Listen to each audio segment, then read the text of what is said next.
Live tonight from the virtual Martinsville Speedway, we say good evening, sim racing fans, and welcome to the round of 8 finale of the 2021 SimSeats Real Sim Racing Cup Series playoffs. We're happy, as always, to have you with us on a Monday night here on RaceSpot TV. As always, in the broadcast booth, myself, Evan Pasoko, joined by Nolan Rempel, and our producer tonight is Tyler Maxton, pushing the buttons and bringing us to you this evening. And Nolan, this is it, basically. At the end of tonight, in about 2 hours' time, we will know the 4 drivers who will fight for the RSR Championship this season. Now, the big thing is, we already know 2 of them. Andrew Freenosh and Daniel Eberhard's race winners already this round are in. Tonight, the other 6 will fight for the 2 remaining spots.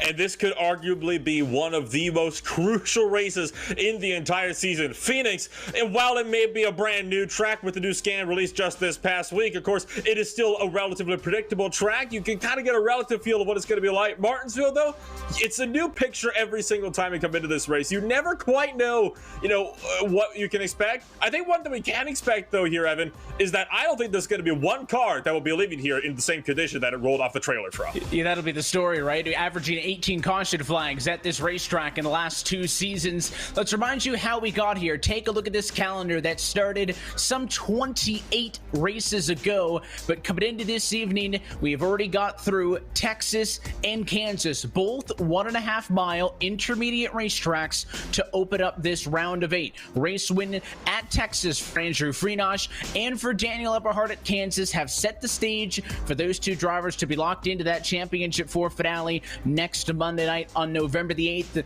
But as we talk about points, Nolan, the big thing is that Daniel Eberhard won, because going into Texas last week, he was last in the standings. So his race win bumps him all the way to the top, and it drops everybody else down, right? So if this was just on points, P5 there, Nick Silver, is in. Instead, he gets bumped, and he has a bit of a hardy gap, 11 points off of Agno Phillip and Brandon DeBuey, who are the 2 drivers in. Silver, Sheen, Danson, and de Blasio with work to do, and almost certainly, if you're Adam de Blasio, needing a race win tonight.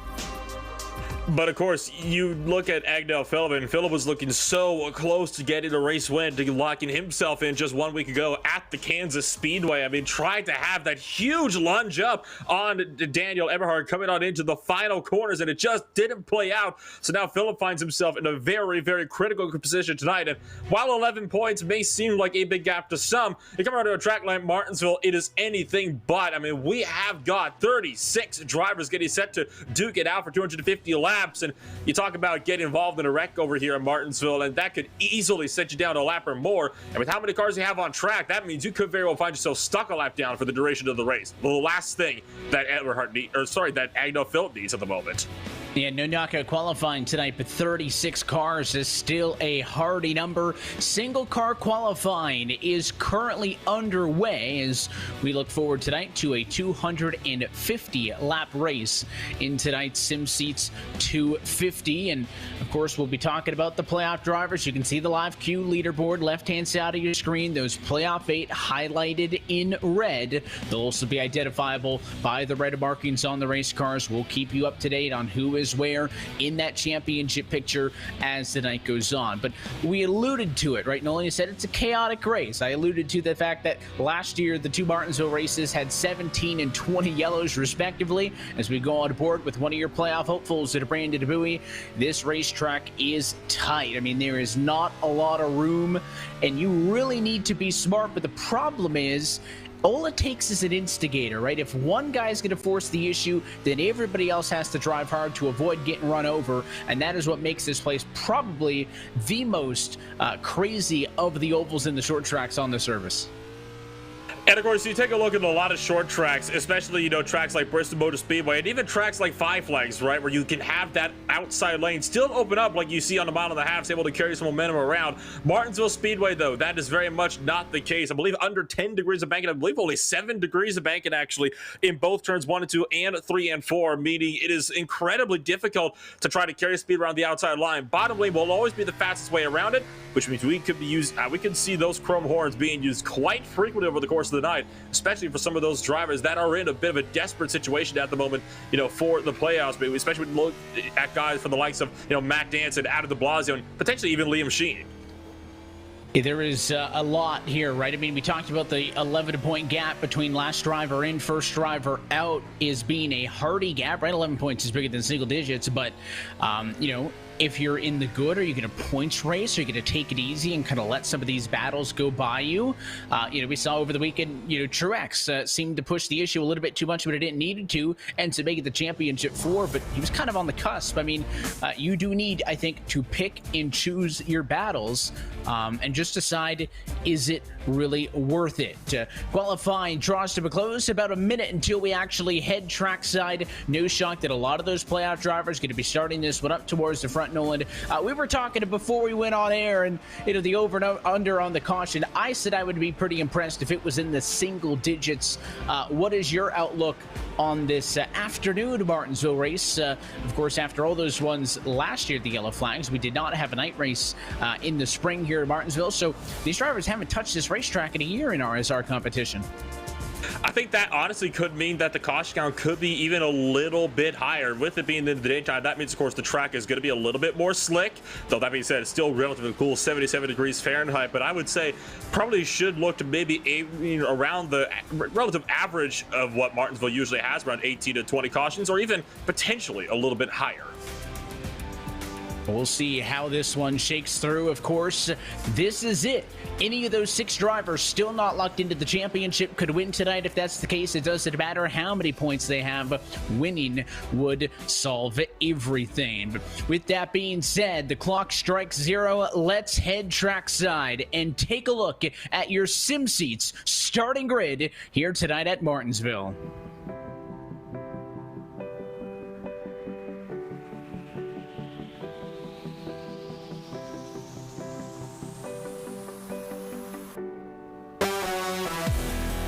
Pole position belongs to Sam Nieto. He will bring us to the green flag this afternoon, and he will be joined on the front row by playoff and championship hopeful Agnell Phillip, the highest starting playoff car, in second. Then a playoff duo, including locked-in Andrew Friedosh and a little bit of desperation mode for Liam Sheen, who starts at 4th, and Michael Araya P5, and last week's winner, Daniel Eberhard, in 6th. And that leaves Chris Rabel down in 7th place. It'll be Zachary Card lining up at 8th place. Rhett McBride, Joseph Tice round out the top 10. Another playoff driver looking for good luck today. Matt Danson starts at 11th place with Jaron Weinmester down in 12th. Instead on down through the field, you got Cody Harris in 13th alongside Kyle Kamer. Shade Parrish and Sean Casto are on row number 8. They're ahead of Jeremy Miller and Nick Mara. At the pace car rolling, Brandon Bowie is in 19th place with Nick Silver down in 20th. Brian Chambliss 21st, Braden Whitaker 22nd, Ross Cato in 23rd, with Knox Major in 24th. Towards the midfield portion, you got the likes of Kaczynski Tabara through row 26. David Washington ahead of the lowest playoff driver, Adam de Blasio, 28th, with Howland Jones, the top 30. And that leaves Brandon 6th along with Trevor Trago, Dane Cruz in 33rd with William Schmidt 34th. Steve So, Trevor Valderrama rounded out the 36-car grid from Martinsville. And it's a look top to bottom at your sim seats starting grid. So, as mentioned, half-distance race of our NASCAR Cup Series counterpart. So tonight's sim seats 250 is 250 laps, 131.5 miles in distance at the virtual Martinsville Speedway at Ridgeway, Virginia. It is the 29th and second to last race of this 2021 SimSeats RealSimRacing Cup Series. And as always, happy that you're with us on a Monday night here on RaceSpot TV. Buckle up. The pace car is off and in the field in the hands of Sam Nieto, who wants to play spoiler here this afternoon at the paperclip as we say, let's go playoff racing at Martinsville. Already a poor start, Nolan. The two of Sam Nieto struggling either through the gears or on the throttle, but he already gives up the race lead. Checked up that inside line, and Agnell Phillip's going to go to the race lead early. Yeah, unfortunately, Sam Nieto just spun up those wheels up on corner, up on trying to get up to speed, so that sees Nieto down to second place. Now manages to fend off Liam Sheen, though, so it's a clean opening lap, all things considered. Agdell Phillip leads this race, desperately needed the win tonight for the 94. Meanwhile, further back, I saw Dominic Howe and Brandon Bowie. They both dropped down to the rear of this grid, and they'll be started up on the back. I think just trying to keep out of trouble for the time being, as the field looks set to duke it out, still side by side to turn one for the third time today. Oh, a trouble already, turn two, and first caution didn't take long. Kyle Kamer bringing it out for the first time of the night. Couple of other drivers up and into the mess. I think that's Dylan Jones, who is up there with him on lap number 3. First caution flag of the afternoon comes here from Martinsville. Dylan Jones was just kind of a late avoidance to all of this. Let's watch the 8 car and see what happens. He goes off and into turn number 1. It's Cody Harris on the bottom, and does it look like Harris missed the entry? Harris missed the entry, yes, but I think Kyle Kamer kind of pinched him down, and they made contact twice. The first time caused Harris to lock the tire up and just go straight on, and that tips Kyle Kamer around, but, you know, slid up to the outside line, kept that bottom side where all the cars are clear, which is the good news. You take a look at it there, and I mean, didn't leave Cody Harris too much room to work with. Harris probably could have gone down a bit further, but that would have caused him to risk launching over the turn 1 curbing. So a tight squeeze early. The point that I was about to make, Nolan, right before the 8 car got turned around, was that I know there's going to be a lot of side-by-side drivers tend to not want to be stuck on the outside, and they will try to pinch those cars down low as much as they can to try to hinder their ability to get back and onto the throttle as they come off of the corner, and just do really whatever they can to make that outside line a viable option. But as we talk about that one, Cody Harris has claimed responsibility for the caution flag. He will receive the end of the longest line, a penalty, and 1 penalty point that is associated with a claimed caution flag. I saw Brandon Bowie dropping to the rear, looking to see if he could get it into the longest line of penalty to start this race, Nolan. Of course, there's no procedure for that, so he just pulled down to the inside of the back straightaway. You may have noticed a slow car up against the backstretch wall on the inside on lap 1. That was Bowie intentionally dropping back. Not sure what the issue for the 34 machine is, but of course he came into tonight as the highest points driver into this championship, but it was only a 13-point advantage, and by dropping to the rear and now pitting on the opening caution of this race, Bowie is down in 33rd and most certainly in the red as they run. Part of me wonders if Brandon Bowie was just trying to kind of keep his nose out of things to avoid the early race melee, as we just saw kind of take place with Kyle Kamer. But the problem for him, like you said, it puts himself in a very bad position points-wise, especially since if you get a long green flag run, it is not easy to pass here. I mean, it is so easy to just be able to hold that inside line, and the guys here outside can't really do anything, especially if they're on the same tire set as you. So it's a bit of an interesting call, and we'll have to see how that's going to play out for him. But of course, it is important to note, still over 240 laps to go in this race. Something else important to note, Racing Ragno Phillip having some slight connection issues. We'll keep an eye on him as he is the control car this time by. He fires off early, and the inside line is gone. Green flag is back in the air. Sam Nieto, who is restarting second, has already fallen to P4. And that is a very common tactic used at short tracks here on iRacing. It's not uncommon to see these drivers start trying to launch in the middle of 3 and 4 before the outside line can kind of get resorted, because that outside line is not going to be able to mount a big charge up into turn number 1. Not to mention it catches everybody immediately behind you off guard as well, because they're still turning as well. They have to be a bit more careful on the throttle than you'll have to be.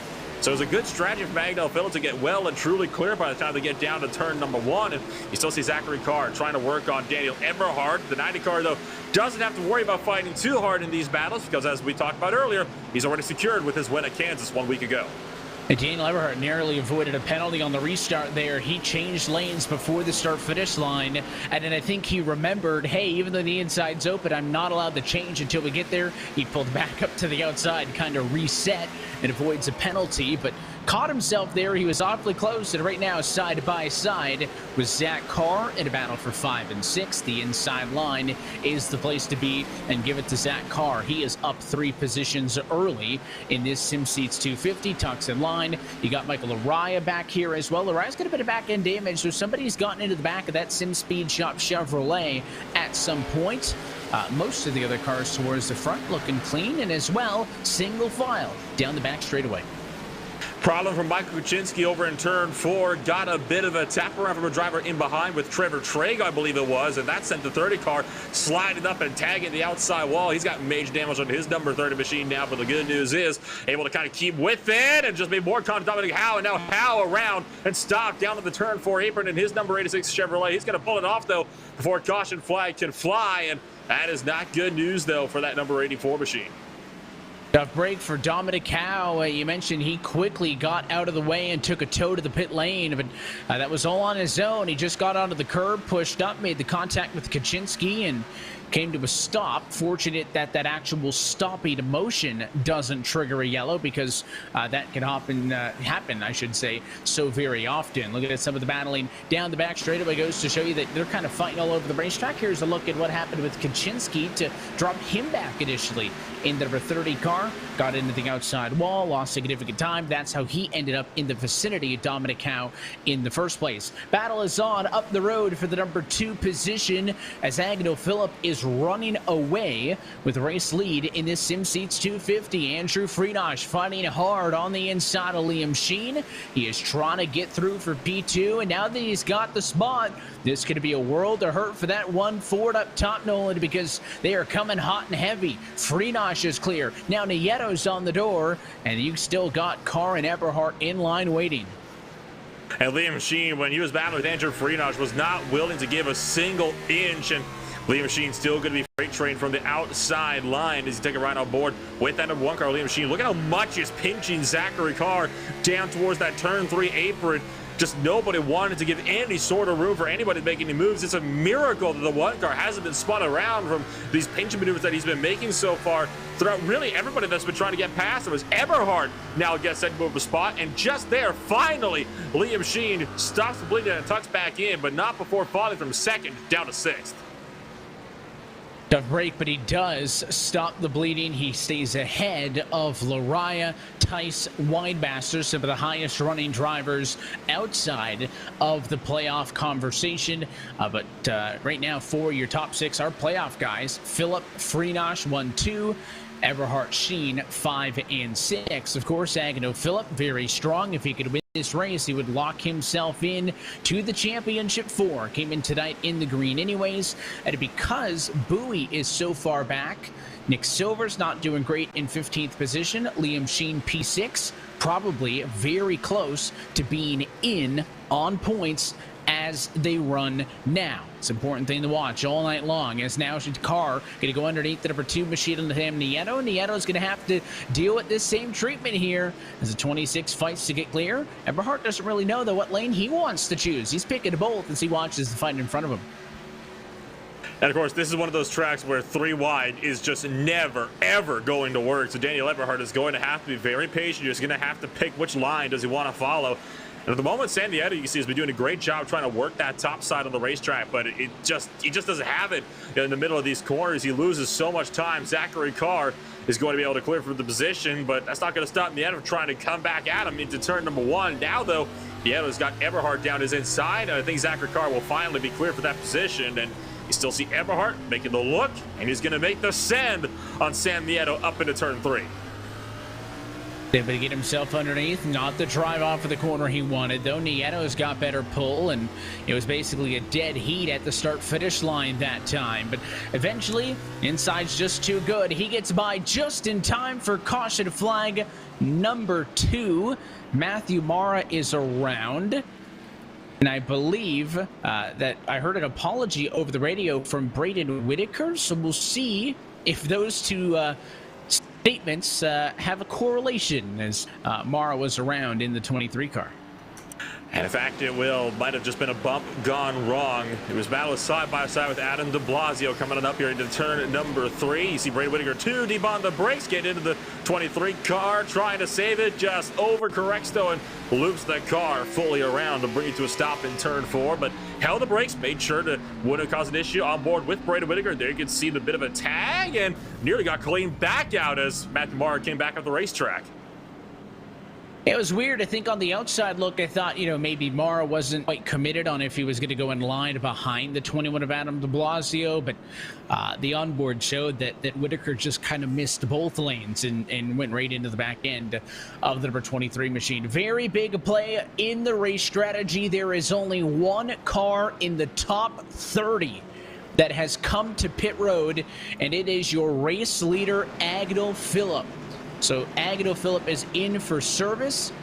It's kind of funny though, Nolan. I mean, this is a big gamble, right? He's the only driver to come in. They have 4 additional sets of tires. It's a bit early, I would think, to burn one. But you would assume, all right, he pits from the race lead. He's gonna lose a ton of positions. I think he's only losing a ton of positions because he may have had a speeding penalty on the pit lane exit. So he'll cycle out. I mean, that's big. You got guys towards the back pitting. 6 is in, Bowie's in, Cruz is in, but Agnew Phillip giving up the race lead. That's huge. It certainly is, and for Agnew Phillip, it's a bad situation. He needed a good point. He was up in the race lead. I don't know why you would want to sacrifice yourself like that, especially only 27 laps into this race. I mean, there's a long way to go. I would say coming in on just lap 27, not a good call, so to speak, especially when nobody else is going to come with you.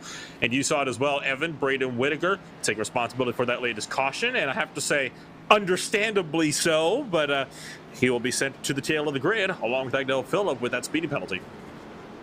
He goes to the rear, and that changes the championship picture again. I saw a quick glimpse there that Brandon Bowie was also on pit road. So whatever the issue is with the 34 car, clearly continuing. There's no damage, Nolan. It's not like he got hit on a pace lap or anything. So the only thing to consume is that Brandon's having some sort of hardware issue. If it's with his computer, monitors, wheel and pedal, whatever. That's the only thing I can think of, because he's repeatedly keeps coming down to the pit lane like he just needs some time to be able to take his foot off of the hands, his hands off of the wheel and his foot off of the brakes and all that, and just do something. So we don't have any information from that team, but that trend is continuing. Bowie consistently at the back of the field and coming down pit road. I have to assume that something is going on there. In terms of the caution flag, Braden Whitaker claims responsibility for that one. He'll get it into the longest line of penalty. We'll go back to the green flag with 33 cars on the lead lap. Both Dominic Howe and Brian Chambliss in the garage at the moment. Michael Kaczynski in the box 10 laps down. His night appears to be done as well. So the pace car's off. Freenosh can fire off anytime he wants. It gives a big advantage to the inside line. Freenosh goes. He is clear for the race lead. Fight's going to be for second between Carr and Everhart. That's great news for Andrew Freenosh. And caution flies, didn't even make it out of turn 1. And for the guys at the back, didn't even make it out of turn 4 to the green flag. And it was Matthew Mara again collected up in this one, his second spin of the night. And I'm afraid this time, Evan, self-inflicted. Well, it's a weird way to restart a race, right? I mean, the rule says that the race leaders can go when the pace car hits pit road, and at most tracks, intermediates, that's on a straight shot out of 4. But right here, Mara's under power. He's kind of up in the dirty stuff, and looks like he makes contact with Whitaker there. It's interesting because Nolan, under green, you would not be driving up there. It's just not the line, right? But you're trying to fire off the corner. You're in the dirty stuff. And it's just very weird, because at no other point are you going to be on the power at that spot on the racetrack than at a restart at the rear of the field. And I think it's just honestly complete misfortune and an awful coincidence that Braden Whitaker, the driver that took responsibility for spinning Matthew Mara out just about 5 laps prior for that last caution, is the only driver that he happens to collect when Matthew Mara self-spins out of turn 4. So that's just, it goes to show that the world of motorsports is never really kind, and sometimes you can get bad karma even if you apologize for earlier mistakes, even if it was by all intents and purposes completely accidental. But rather than take the blame for the caution, Matthew Mara has taken his car to the garage, and he'll be done for the night. I think that tells you really, Evan, all you need to know. Yeah, his night is done, so he'll get 2 penalty points for the unclaimed caution flag, most likely. Once that one gets reviewed post-race, and if that is the case, that'll also come with a 5-point penalty in the championship for not claiming the caution and serving an end of the longest line of penalty. And, well, I said I'd be impressed if we got through this with a single-digit total on the caution flag. So far, 3 yellows through the opening 30. If you average 1 every 10 10 laps like we are right now, on pace for 25. Just remember that 20 caution race in the spring here at Martinsville back in 2020, still the highest number of yellows in the 10-year history of this SimSeats RealSimRacing Cup Series. Martinsville is probably the top 3 or 4 tracks, but just a long way to go, long way to fight through this one. But again, as some drivers start to wreck out of the race, there's going to be more and more space, so we'll see how this one continues to play itself through. But Freenosh up front, going to be in control of the restart again. And Daniel Eberhardt going to be on the outside of the front row again, exactly in the opposite position as he was last time. Remember, it was Carr who had the disadvantage of being on the outside of the front row. So Eberhardt used that inside advantage to go to the second position. Now it's a role reversal. Carr's going to have that opportunity. And without the choose rule in the sim, Nolan, like we see in modern day cup racing, this is the conversation you would always see in a NASCAR cup race no more than 2-3 years ago, right? Was you get stuck in the bad lane, you just kind of have to make the best of it and deal with it. You mentioned having, potentially only cautions in the single digits today. We're at 3 for 35 now, so I think, I hate to say it, Evan, I think that was a bit optimistic, that guess, coming into this race. I was just hoping, we'll see how this one shakes out. Exactly. Base cars off it in. 35 laps down, 215 laps to go. Green flag is back in the air, and Eberhardt is able to do it. He holds off on the outside and stays in second. You see the battles further in behind. Look to Michael Lariah and Joseph Tice down into turn number 3. Lariah looking to pick up yet another place. That'll put him up to 6th place on the racetrack. Further in behind, Jaron Weinmaster in a fight with Sean Casto for spots just inside the top 10 down into turn number 1 for the 37th time today. And Weinmaster will lose out on 10th place, could potentially lose out on 11th as well, as Silver looking to charge up his inside as well. And Weinmaster kind of in a bad position at the moment. We talk about how easy it is to get freight train around the outside line here at Martinsville, and Weinmaster definitely experiencing that big time as he is just stuck on the top line with no way in, but it looks like he'll be able to get a run on Chris Rabel, which allows him back to the bottom. He's able to find a spot in line, maintains positioning. Of course, Casto recently eliminated from the playoffs, and Matt Danson, the 2020-21 Winter Series champion, has been quiet this round in the playoffs. And his Logitech Gialtis team in that Chevrolet in the top 10, doing what it needs to do at the moment. You can see back in the field, all the side-by-side off of the corner. That is Manatzi Major up top. He was pretty banged up and slow, so he's dropping positions. Now further towards the front of the field, talking about Danson and some of the other cars. It's right behind him, Casto underneath Jaron Weinmaster in a battle for 10th and 11th position. But Weinmaster using the outside line to shake that one off. So good defense. And by the way, let's give some love to that 52 with Sean Casto. Nice Halloween-inspired spooky paint scheme on the 52 Chevy. Looking nice. It certainly is, and I see he's also in the spirit of saying, don't worry, guys, I'm allowed to still have this Halloween paint scheme out. It's just 365 more days left until we get back to Halloween in 2022. So I'm definitely a huge fan of that one. You can definitely tell he's definitely a fan of that one as well. Still running that 52 Chevrolet. Looking nice and looking distinctive in a sea of what is otherwise some rather, honestly, plainer looking paint schemes around him. Yeah, he's bringing the color. That's what I like. And you talk about some of the plain ones. Dylan Jones, the all-white Ford Mustang, the number 20 car, as always, did not qualify in this race, driving his way through the field. He is plus 14 positions. He is the biggest mover in the field. Also talking about the championship, so is Adam de Blasio. De Blasio, the second biggest mover in the field at plus 13.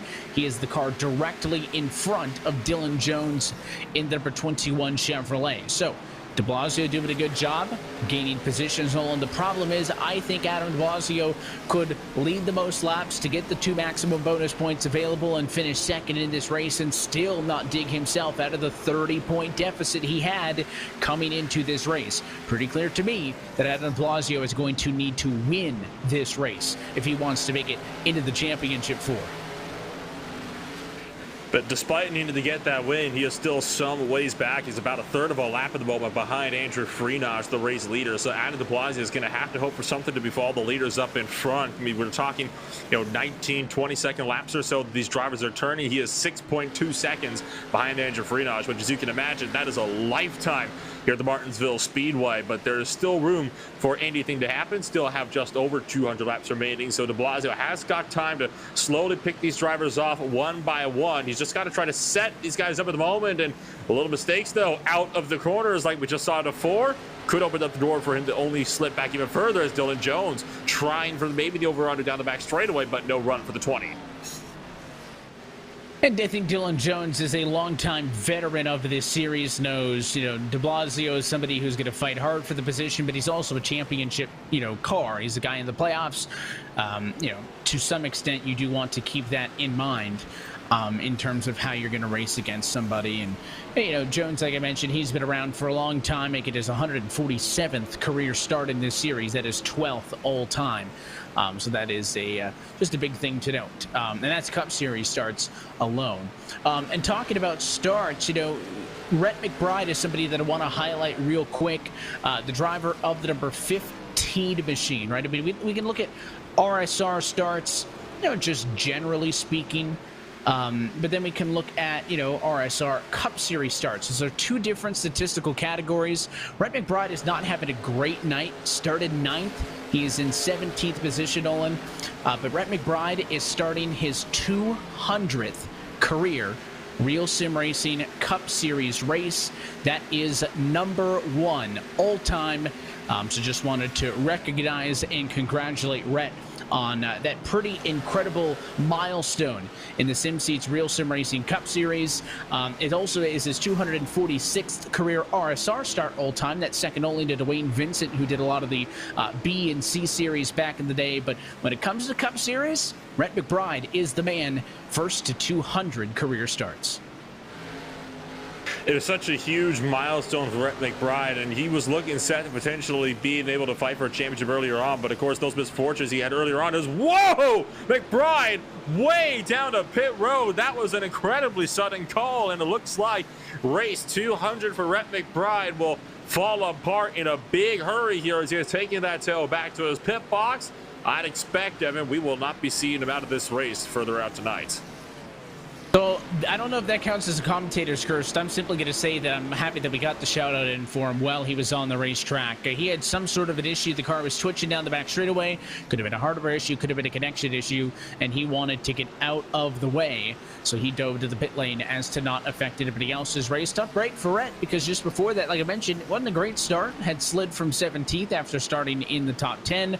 But he has gone to the pit lane, so a tough break for Rhett McBride. He will head to the garage. So not how he wanted. Career start number 200 to go.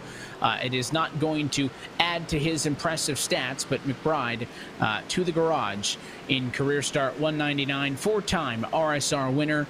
Average finishes inside of the top 15, 39 top 5s all time, 87 top 10s. I mean, that's almost half of his races.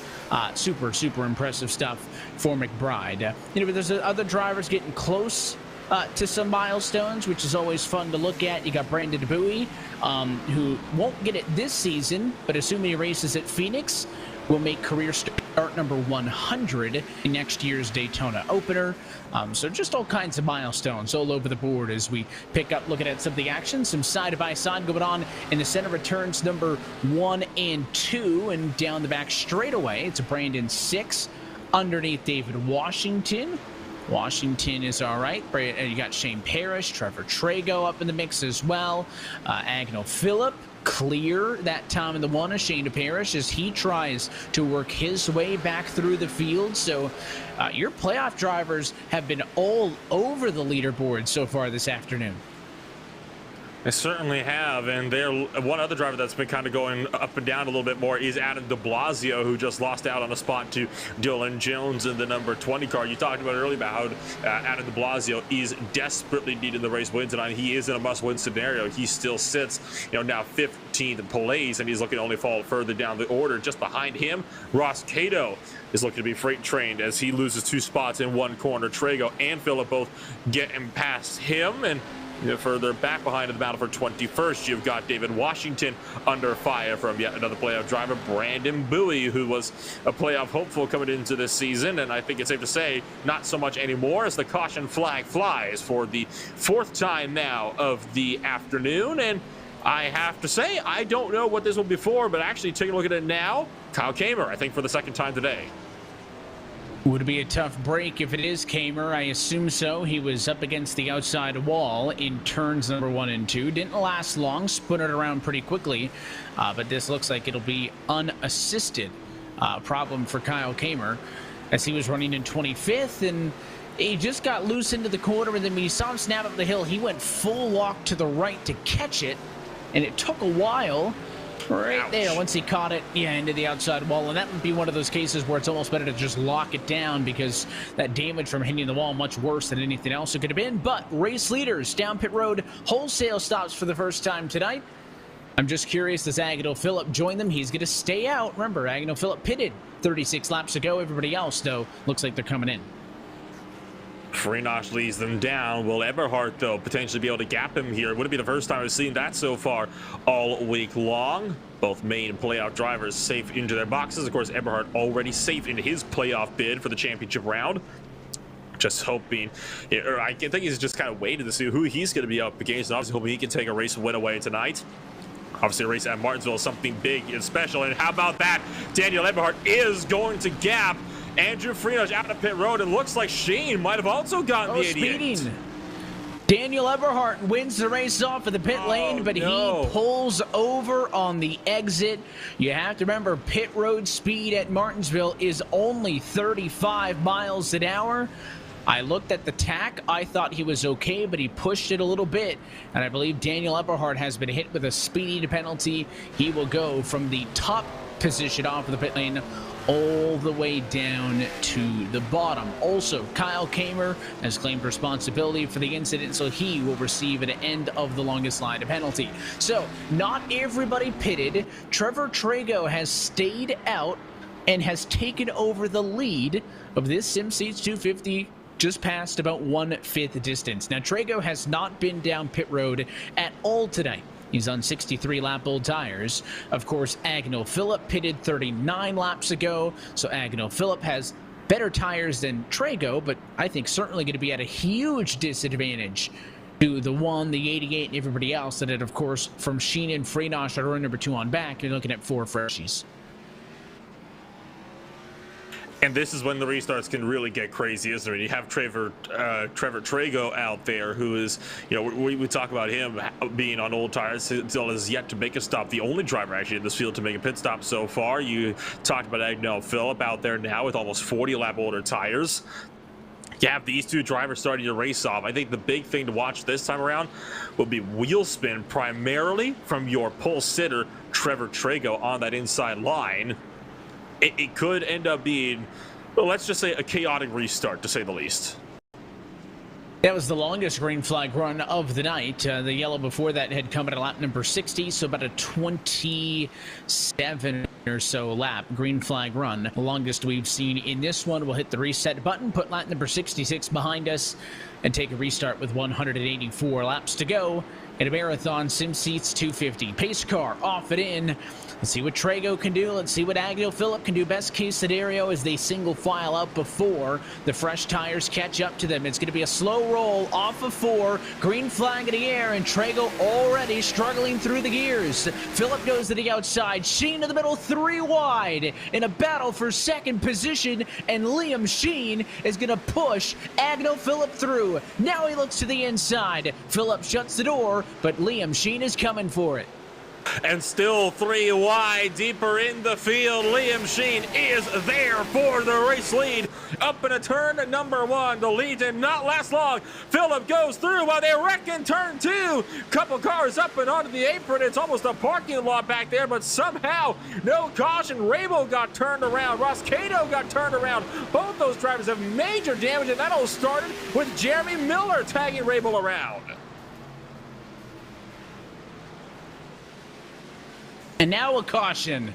I was just about to say they had just avoided a caution previously, and Jeremy Miller is involved. Sean Casto appears to not be happy with what happened, and looks like a coming together of 3 drivers. This will be a fun one to dissect. It looked like it was Casto on the bottom, Miller in the middle, and de Blasio on the outside. They're 3 wide all the way through 3 and 4, Nolan. And Casto's not happy with Miller. It just looks like they ran out of room there.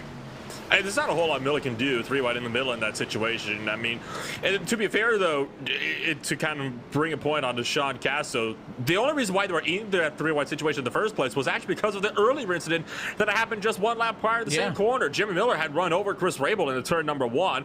That caused Miller and de Blasio to check up, and Sean Casto just found a gap off the inside. That's what caused him to be 3 wide in the first place. A mistake caused by Jeremy Miller. So I think is where the mispleasure from Sean Casto comes from in terms of why he's so angry at Jeremy Miller at the moment for this one. A tough break there puts us quickly back under the caution flag. Of course, the conversation between Miller and Casto is ongoing. Jeremy Miller is not known, Nolan, as somebody who is going to back away from a conversation or discussion on the radio. He's going to be the last guy to be like, yeah, I'll just let this one go. So that conversation carries on. No driver really seems to believe that they were at fault, so that one is going to go to a post-race review. Of course, there was the other incident in turns 1 and 2. Rabel down on the grass. Only 2 drivers ended up in the grass, so it didn't end up being a caution flag. Of course, if iRacing doesn't trigger a yellow, but there is an incident involving 3 or more drivers, that would be because race control could manually throw a yellow. Did not happen, and I'm trying to get through the point, Nolan, but they're still arguing on the radio, and it's just too much fun to listen in, so I'm trying to do both. And they were having a bit of a heated debate, and there was one very distinct statement that I picked out from all that. Does that mean you claim it, says Casto to Jeremy Miller. And of course, Miller obviously says, oh, heck no, I'm not claiming anything. So that tells you, I think, all you need to know about how they both feel about that latest incident. And meanwhile, Adam de Blasio, the driver arguably who got the worst off out of all of that, as he lost a handful of spots in the initial incident, and then obviously the rest of the spots when he got spun around the next lap, he's been stone dead silent throughout the entirety of this argument. It's funny how that works and how, different reputations can either be played out or can be subverted in an incident like this. And listen, it's Martinsville. Also a good time to remind you, if you're a playoff guy, not really the time. I mean, it doesn't apply to that case. Casto's out, Miller's not in it, but, Phoenix is still a short-ish track that we go to next to Monday night for the championship. You mentioned earlier, brand new Scanda Phoenix. First time we're going to be racing with that new configuration. Track itself isn't that different, but the way it races by flipping around the front stretch to the back stretch does change the dynamics. It's a shorter track. I just would not make enemies with a lot on the line going into that finale in 1 week's time. But a lot of stuff still to go down tonight. Pace cars off it in. Liam Sheen and Andrew Freenosh on the fresh tires have worked their way to the front row. Green flag back in the air. It's a great jump for the 1 car. He takes the lead. Freenosh in second, and Agnew Phillip, the 94 car. Remember, still on some 38 lap older tires than everybody else around him. Is going to have to fight hard here to hang on to third. Nieto gets moved out of the way by an aggressive Matt Danson. He wants to go up to that spot as he fights for 4th. Can't do it. And Matt Danson, of course, is also in a very critical position, trying to move Nieto again that time by. Danson not afraid to put his bumper to the number 2 car. Matt Danson, of course, he comes into this race. I mean, we talked about he has 7th place in the points coming into this thing, 5 points back from Liam Sheen, about 7 points from Nick Silver, but it is still some way back. So even if he gets his way up past Agnew Phillip, he would need Phillip to finish third down the order. Caution flies again, and it's a big junk in turn 2. I'm seeing 4 or 5 cars stop. Shane Parrish is among them. I see Adam de Blasio turned around again. I think Dylan Jones was in it. Munatsi Major got into it big time, and if I'm not mistaken, IROC champion in 2021, Nick Silver, might have been at the start of this one when it got kicked off. You're right. It involves 2 of the round of 8 drivers. It all started with Nick Silver, who I think had a little bit of help from Jaron Winemaster. Watch the 3 car into 1. They're all in line. He's going to get a touch right there. 3 car gets loose. Honestly, does a pretty good job of saving that race car. At that point, iRacing already throws the yellow, and then it's really Nolan, the guys checking up behind, who are the drivers who have an issue. Saw Dylan Jones trying to get underway, but he got run over just trying to get around the mess. If he'd already been involved in it, he ended up being spun down into, I don't know if that would count as pit road per se. It is after the pit wall actually ends, but before those green cones, they see Shane Parrish being stopped against the outside wall, and there's Dylan Jones being bought back down through the grass. And what iRacing might count as pit road, although I think at that point, I would say it probably shouldn't count as pit road. And who comes down pit road? A couple of drivers thought about it, including Agdell Phillip, but so far, nobody opting for it as Steve Soa takes the lucky dog. Yeah, Steve Soa's going to get the wave around, so he'll go from 2 laps down to 1 lap down. Ross Cato, the actual 1 lap down car, not eligible because I believe he received some contact in the yellow, and for iRacing, that's an automatic DQ from being eligible for the lucky dog. So Soa's going to go from 2 laps down to 1 lap down in his Bud Light Chevy for subpar racing. And talking about the strategy, Nolan, I fail to see where Agdell Phillip's going to get back on cycle with everybody, right? Now, his 38 lap, whatever the number is, difference on tires is not as bad here at Martinsville as it would be at some other tracks, right? I mean, he didn't just get eaten alive. He hasn't had a long run, really, right? I mean, I think he'll fall, but I just go back to the time when he was literally the only guy in the top 30 to come down pit road. Everybody else is on the same cycle, right? Your top 15 all pitted 18 laps ago. They're all on the same tires. And then you got Agdell, who fitted 55 laps ago. I mean, I think he had probably a race-winning car on the same strategy. Typically, if you're going off-strat, it's because you don't feel like you've got race-winning equipment. So I just find it interesting if he thought other cars were going to come down, and maybe what his plan is to get back on cycle here with everybody, because if you're, putting all your eggs in the basket of going off strategy, then your strategy absolutely needs to be better if you're going to win the race. Whereas if you got a car like he has, I think you could just straight up beat the guys. Well, I think what he's kind of hoping for, and it was actually what I would kind of hope for at the moment, is that there are a few more cautions actually here, because at that point, he doesn't have to worry about the tires, and he can still keep all these spots up, in this top 10. What would be optimal for him is if he gets to the point where there are so many cautions that fuel obviously starts to become a bit of a bigger issue for him. So just come down with the leaders, come back down for fuel under one of these yellow flags. Yeah, we'll see how this plays out. We'll watch it. Of course, your playoff drivers at the back of the field just got involved in an incident. Relatively minor damage for the likes of Nick Silver and Adam de Blasio. But you have playoff cars right now running 1, 2, 3, and 5. And then the other 4, 21, 22, 23, and 24. A lot of work for those drivers to do towards the bottom. Meanwhile, Liam Sheen is on the loud pedal. The green flag is back in the air. He's clear for the race lead. Freenosh gets second. Phillip gets third. And Matt Danson on the inside. It's around the 2 with Sam Nieto for P4. And the top 3 have broken away, and Nieto was still trying to find the inside of Matt Danson, but that's going to go nowhere. So you'll see the 2-car Racing Designs machines, Zachary Carr and Jaron Wymaster are going to do battle up into turn number 1. Tiny lockup from Zachary Carr, but he doesn't have too much to worry about because he was fighting the outside line as it is anyway.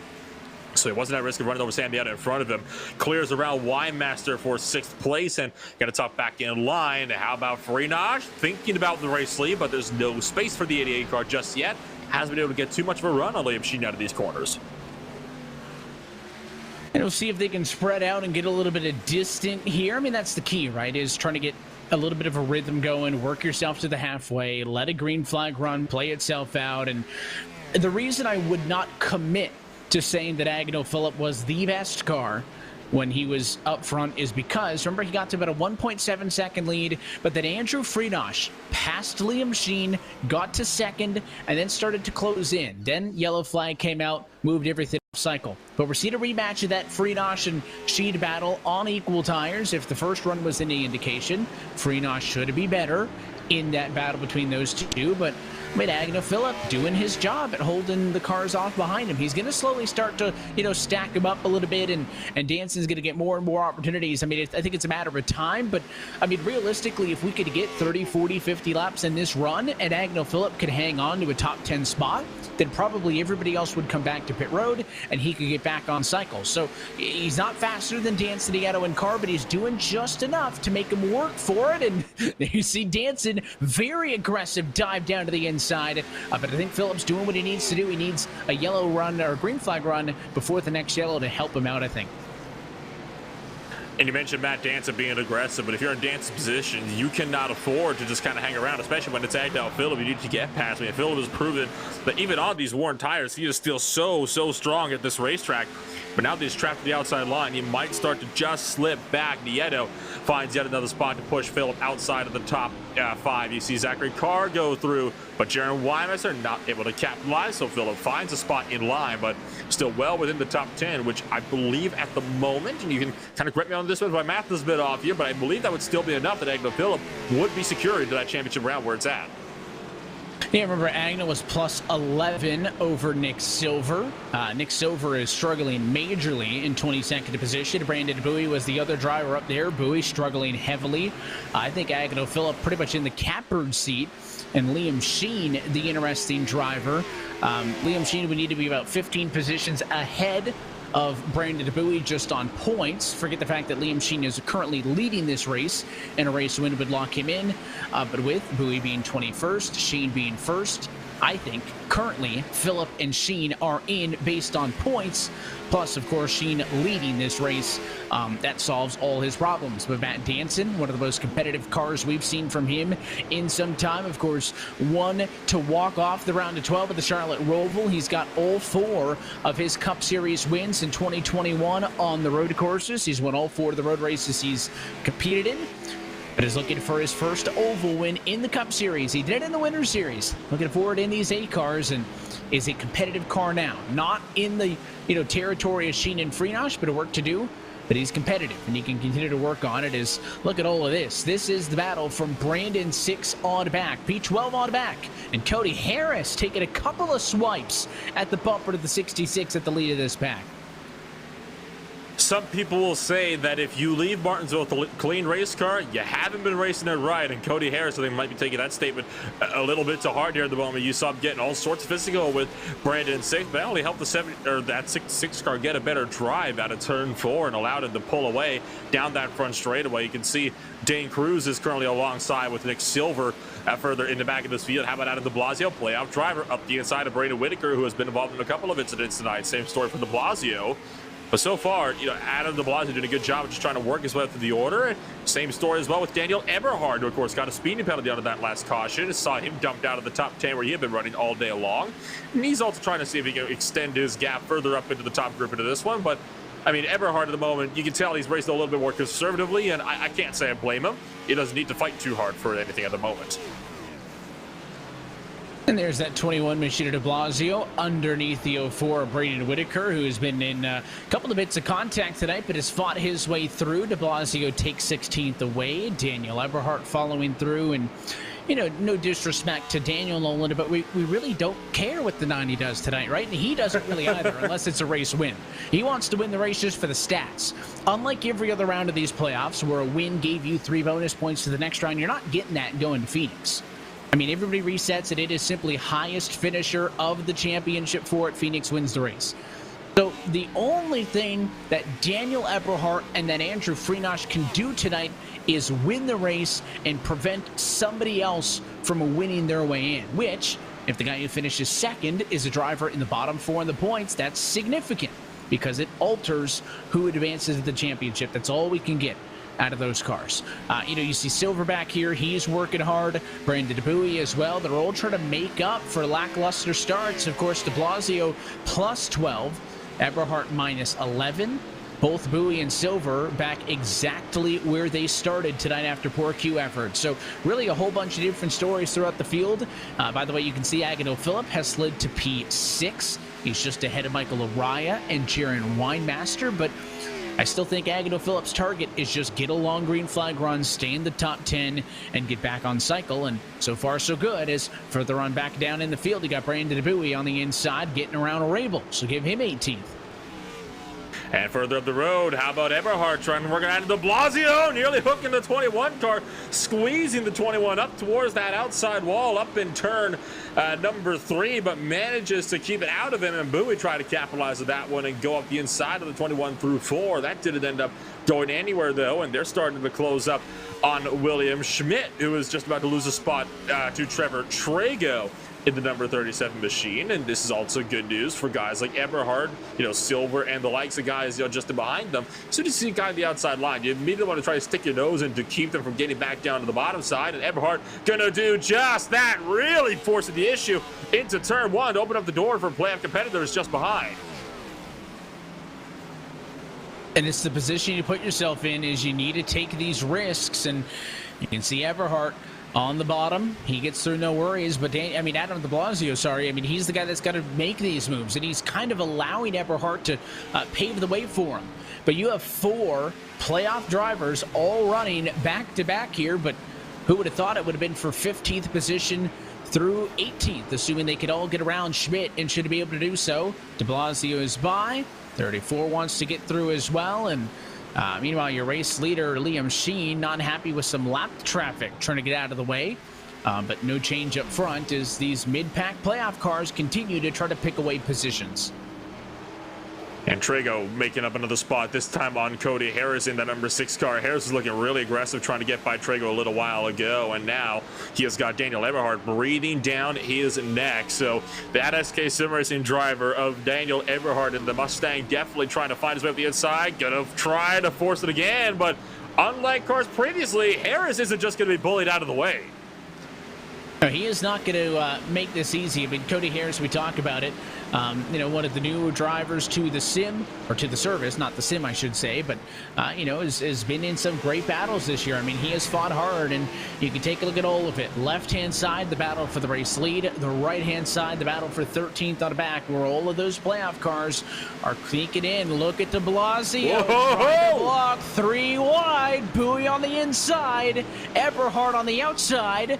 The Nandi car wants none of that, and somehow they will survive that for the moment. Now Bowie again underneath de Blasio. De Blasio working hard on the outside, and he will defend the position for now. That is white knuckle action in the battle for 15th. I think what's more impressive is not the fact that they made that 3-wide pass stick, but they made it without any contact. They kept it clean, all 3 drivers. So I'll recant an earlier statement I said, Evan. It turns out 3-wide can work in Martinsville. Yeah, apparently they can. We saw some attempts at it earlier. And I think that the reason this one survived is because Daniel Eberhard was the level-headed driver and said, yeah, you guys go ahead. And he jumped out of it. Look at Silver now. He is all over the door. De Blasio up top. De Blasio is a guy who at times this year has rubbed people the wrong way. He's got a ton of speed, a ton of talent, and I think is a driver that people won't be afraid to use up on the outside, and that's going to allow the 3 and Nick Silver to clear for the position. Here comes Eberhard. He'll go underneath in a battle for 17th spot. 90 car should have the upper hand, and just comparing these 2 cars, significantly more beat up is Adam de Blasio than Eberhard, and look out, de Blasio tried to let Eberhard go and tuck in line behind him. It scared the 29er Rabel and opened up the door for Dylan Jones, so that did not go according to plan for the 21. This great race that we're seeing is why I love it when these Martinsville races have these longer green flag runs, because we get to see stuff like this develop as tires start to become more of a factor. De Blasio sliding up into turn 1. That lets Rabel through, and William Schmidt will try to pull alongside. And on the left-hand side, you still see the battle for the lead still looking to develop as Sheen has slowly started to pull in Andrew Freenosh and is taking a charging Matt Danson with them. Both Sheen and Danson, though, they're going to be in very, very crucial positions here. Both are needing race wins to really secure themselves up into the final round at Phoenix. And I have to say, Evan, it makes me a little bit nervous, right? Because, I mean, you take a look at how, I would say, about 4 of the last years in the NASCAR Cup Series have gone, where you've seen the leaders, quite literally dumping their opponents for the win, and they don't even try to hide the fact that it's on purpose. Do you think we might see something here today if it gets desperate enough up in front? I would think these drivers have learned by now, Nolan, that the review panel is not very kind and not very forgiving. We have seen several drivers, suspended and or penalized otherwise for avoidable contact, things that aren't necessarily so blatant. To that point, Matt Danson still has 1 week left on his probation after he was suspended more than 10 races ago.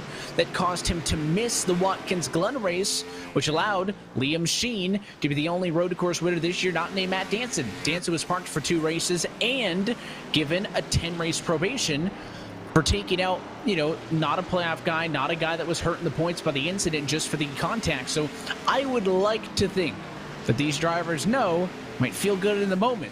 But the admin panel is not very forgiving, and you can see Freenosh now pulling away in the top position after being able to make the move and pass Liam Sheen some 7 laps ago, and he is now riding out into the sunset. Again, that is a big swing. I still think with the live points, Sheen might be in. But, of course, win solves all his issues as we see Cody Harris and Dylan Jones fighting. This run has been green flag racing for about 40 laps now. It'll be 50 in just 10 laps by, which is now the longest green flag run we've seen so far on the day. And at this point in time, do you think these drivers are, for once, actually started to think about green flag pit stops? It is a rarity to see that at Martinsville Speedway, even in the real world. When you talk about it there, even in like the real world Martinsville races, it's very rare you see green flag pit stops. Usually caution comes out around the point where you would need to come down. How realistic do you think it is with how the race has been so far that we might see about a green flag stop before this race is over? Well, just because you said something, there's going to be a caution in the next 5 laps. Yeah. But I think even otherwise, I would be very, very surprised if we do get to a green flag pit stop in this race. We've had some longer green flag runs in the 30 to 40 lap range. Closed it in now on probably the longest of them all, but I would be very surprised if we can get all the way there and, have a green flag pit cycle. But the next time by, Andrew Freenosh is going to start working lap number 125, and we're going to be halfway through tonight's SimSeats 250. So let's take a look top to bottom and go through the field with a look at our SimSeats Midway race break. Andrew Freenosh is leading this race now, but the biggest advantage we've seen from him tonight, 1.1 seconds over Liam Sheen, who is sitting in the 2nd position, and Sheen starting to get challenged by Matt Danson behind him in 3rd. Sam Nieto also in the 4th position. He was your pole sitter earlier this afternoon. He's ahead of Zach Carr in P5. Michael Araya is 6th. Jaron Winemaster 7th. Agnew Phillip on the old tires has slipped to 8th position. And then the battle you saw a moment ago, Sean Casto ahead of Joseph Tice for 9th and 10th. And that brings us back to Brandon 6th and 11th place, who is just finally, or is still working on trying to complete a pass off. And David Washington for 12th place has been side by side with him for about the better part of the last 3-4 laps now. Trevor Trago, 32nd place. He was caught up in a spin earlier today. He has now managed to work his way back up into 13th place. So good moves for the 37 car. Brandon Bowie, we saw come down pit road quite a lot in the early stages of the race, but he has been on a good recovery drive. He sits 14th now at the moment. Got Nick Silver down to 16th place with secure driver into the playoffs. Daniel Eberhardt in 16th. Dylan Jones is 17th with Cody Harris 18th. Rabel and de Blasio 19th and 20th.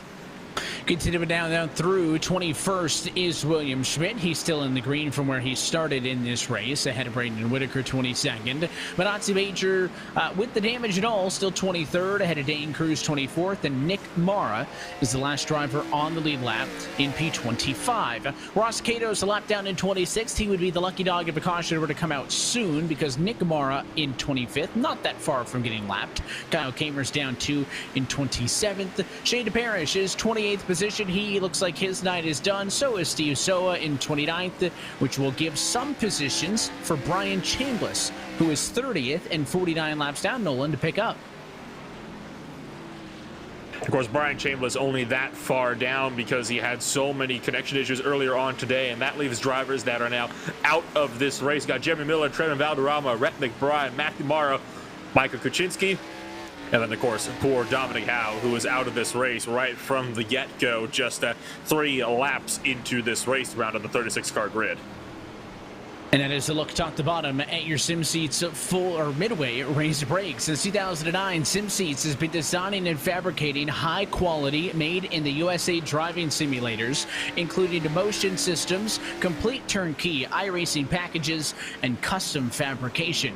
Their customer base includes all racers from the amateur to the pro ranks, and everyone on the SimSeats team is a weekend racer too. Their passion for racing drives them to build better sim racing equipment. Join SimSeats for the thrill of racing at any time, in any car, and on any track by visiting sim-seats.com to learn more information. So now, working in the second half of this SimSeats 250, Freenosh is checking out Nolan. In the time it took us to look top to bottom, his lead has nearly doubled. It's at 1.8 seconds or so right now. Goes to show that Andrew Freenosh definitely has the long run car set for tonight, and I have to be honest, I think we're both very surprised how clean this latest stint of this race has gone. I mean, we're now 50 laps into this green flag run, by far the longest green flag run that I have to say I have ever seen on any iRacing race in the last 3 years that I have been present on the service, and I just ruined it. I kid you not, I just ruined it, and it's Daniel Eberhardt into the outside wall in 3 and 4. Evan, I'll take the blame on that one wholeheartedly. Yeah, we'll claim you. We'll put you down for the claim for the caution flag and send you to the end of the longest line. Daniel Eberhardt is around and into the fence, and he got. Well, I was going to say he got Denny Hamlin, but I guess the more topical reference is he got Alex Bowman. Let's watch into the corner. Dylan Jones behind him, into the bumper, and at that speed, there was nothing Daniel could have done.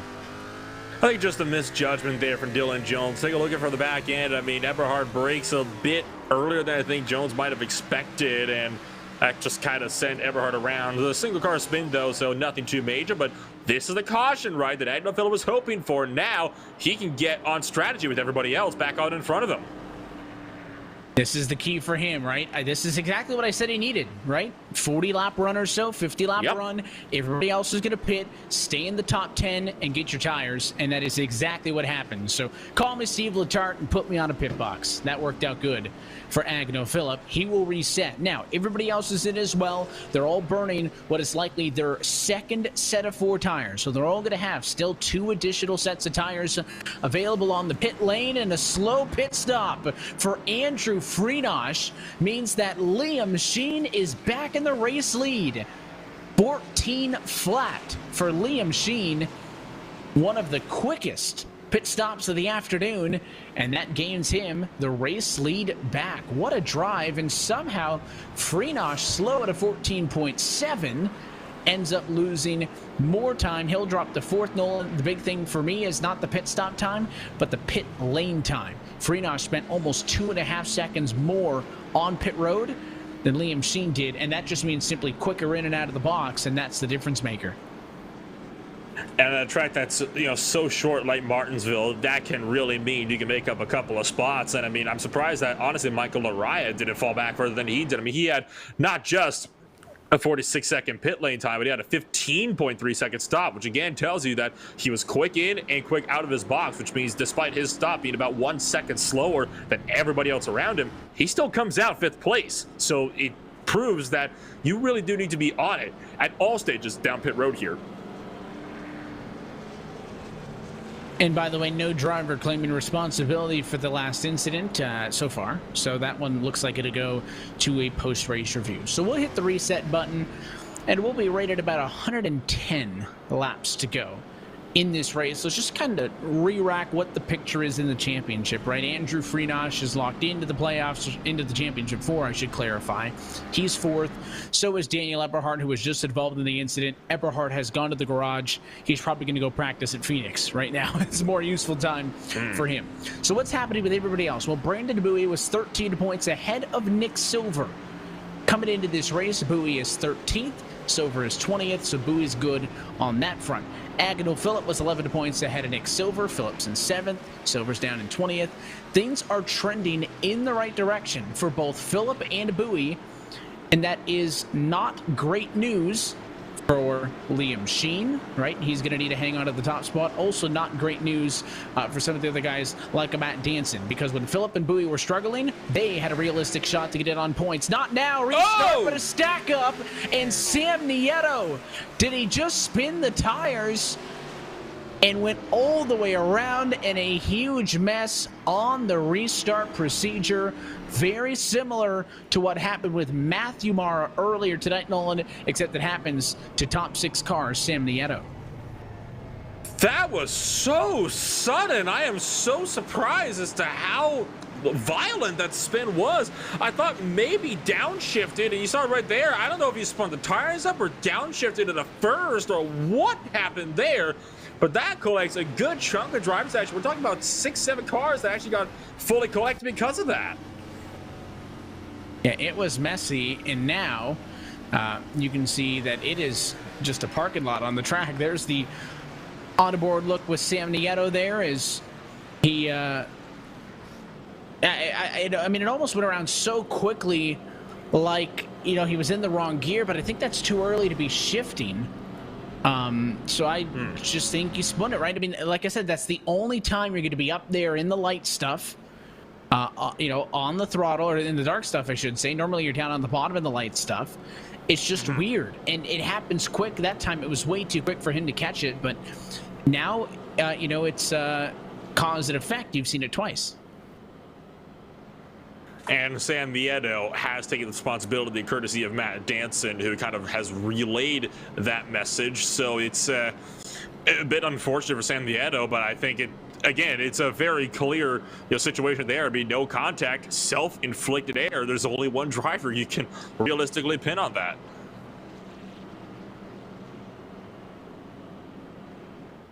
And now a mixed bag of pit lane strategy, but it's mostly cars towards the back. De Blasio, of course, is having a rough night, simply because simply because you have I've just listened to Matt Danson talking on the radio, simply because De Blasio is going to win. He had speed, I think, in a race car to be able to do something with it, but just the constant issues tonight have made it more difficult.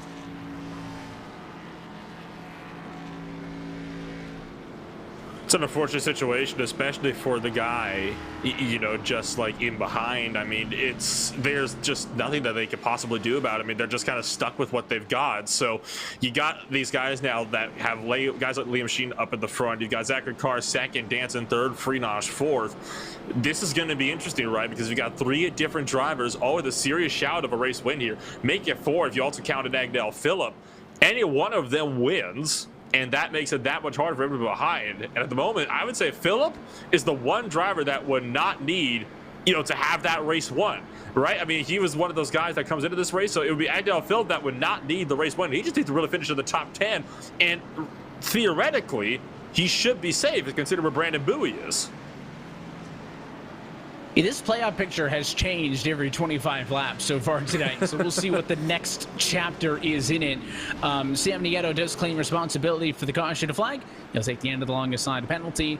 Tough break for Sam. That basically takes him out of contention for this race. He's only in turns 1 and 2, and he's going to be at the rear of the field. Race leaders come back to the green flag. So one of the faster cars in the field drops to the rear. Liam Sheen getting closer and closer to must-win territory, takes the green flag. Zach Carr trying to defend second. A game of chicken with Matt Danson, who tries to force it on the inside, but the 26 gives it, and Danson says, "You're lucky I'm nice." Hey, you got to be aggressive though, Martinsville. It's a very one-line racetrack, and Zachary Carr giving his thanks up to Matt Danson. So this battle will rage on now for second place behind Lariah, trying to keep Agnell Phillip behind in the battle for 4th and 5th. And where has Brandon Bowie come from? I just noticed how far up 34 come was. I thought he was still back, in the bottom portion of the top 20. I didn't realize he had worked his way up into the top 10 now. Yeah, both Bowie, who was way back there in the 20s. Remember when Bowie was way back there and Agnell Phillip was having issues, there was a real good chance that a Liam Sheen or even a Danson could get in on points. But now that they're back up and in the top 10, Danson and or Sheen are going to need to win this race, I think, to overthrow those drivers unless they have problems later on in this race. So that's why the championship picture continues to evolve. But with Freenosh, probably the fastest car in the field, stuck in a little bit of traffic in P4, he would need a lot of green flag laps to be able to work around guys like Danson and Carr and get up to Sheen. Not impossible, but looking up for Liam Sheen, who of course would love to get race win number 2 of the season.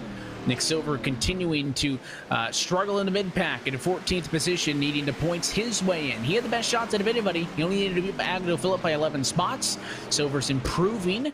He's up to 14th. Still needs more. As this time by, there are 100 laps to go in the SimSeats 250. This race has just absolutely flown by, and those longer green flag runs have certainly helped it, and I hope we can get another one of those longer green flag runs, which if this goes, keep in mind, if this run goes about the same distance the last one did, we won't be seeing another caution until about 40 laps remaining, which would definitely be something to say the very least. But back to Nick Silver trying to overtake Braden Whitaker for 13th place down into turn 1. Mid-easy pass up for Nick Silver. Whitaker's going to tuck back in a line, and just in behind them, you can see David Washington trying to overtake a wounded Dylan Jones around the outside line. It looks like the 20 car, no nose at all, is going to be able to get himself through. So maybe a proponent of having some modified racing here at the paperclip is Dylan Jones. By maintaining that spot, he holds on to 17th. It's a couple of the drivers way in the green. I know that Jones was one of the biggest movers earlier. How about some love to William Schmidt? Started this race 34th. He sits 11th. Schmidt is the biggest mover. Here comes Freenosh trying to get underneath Danson. Wasn't able to do so. Behind them, Brandon 6. Seems like every time we take a look at the 66 Nolan, he is side by side with somebody.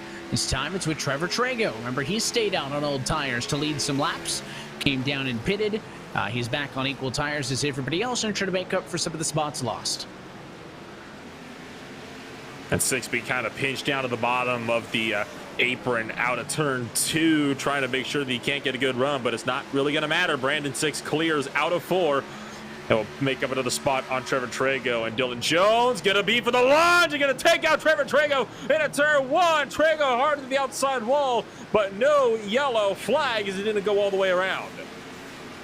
Yeah, fortunate there for Dylan Jones that it's not a yellow. I mean, Trevor Trago just got discarded in turn 1, and I mean, Trago's had a lot of speed tonight. He's been very impressive. Started 32nd, of course, you know, led the laps only because of strategy, but I mean, he's driven his way back up to the midfield where he is now, and I hope that the damage doesn't hurt him that much. I would just keep a half eye on the 37 if he gets back up to the 20 later in this race, because I'm sure he's not happy with how that one went down.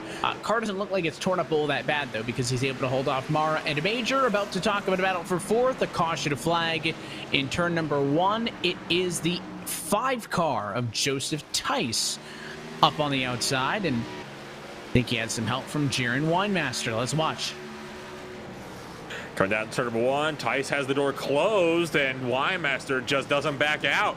Sends Joseph Tice up into turn number 1. Very clean spin, though. All things considered, Joseph Tice keeps it out of the wall. Nobody comes up and hits him, so just a little bit of smoked up rubber, and Tice is going to be good to go. But for Jaron Winemaster, he might have a couple of more penalty points coming his way, because well, I think it's pretty clear right there. I mean, the door was closed, and Winemaster never backed out of it.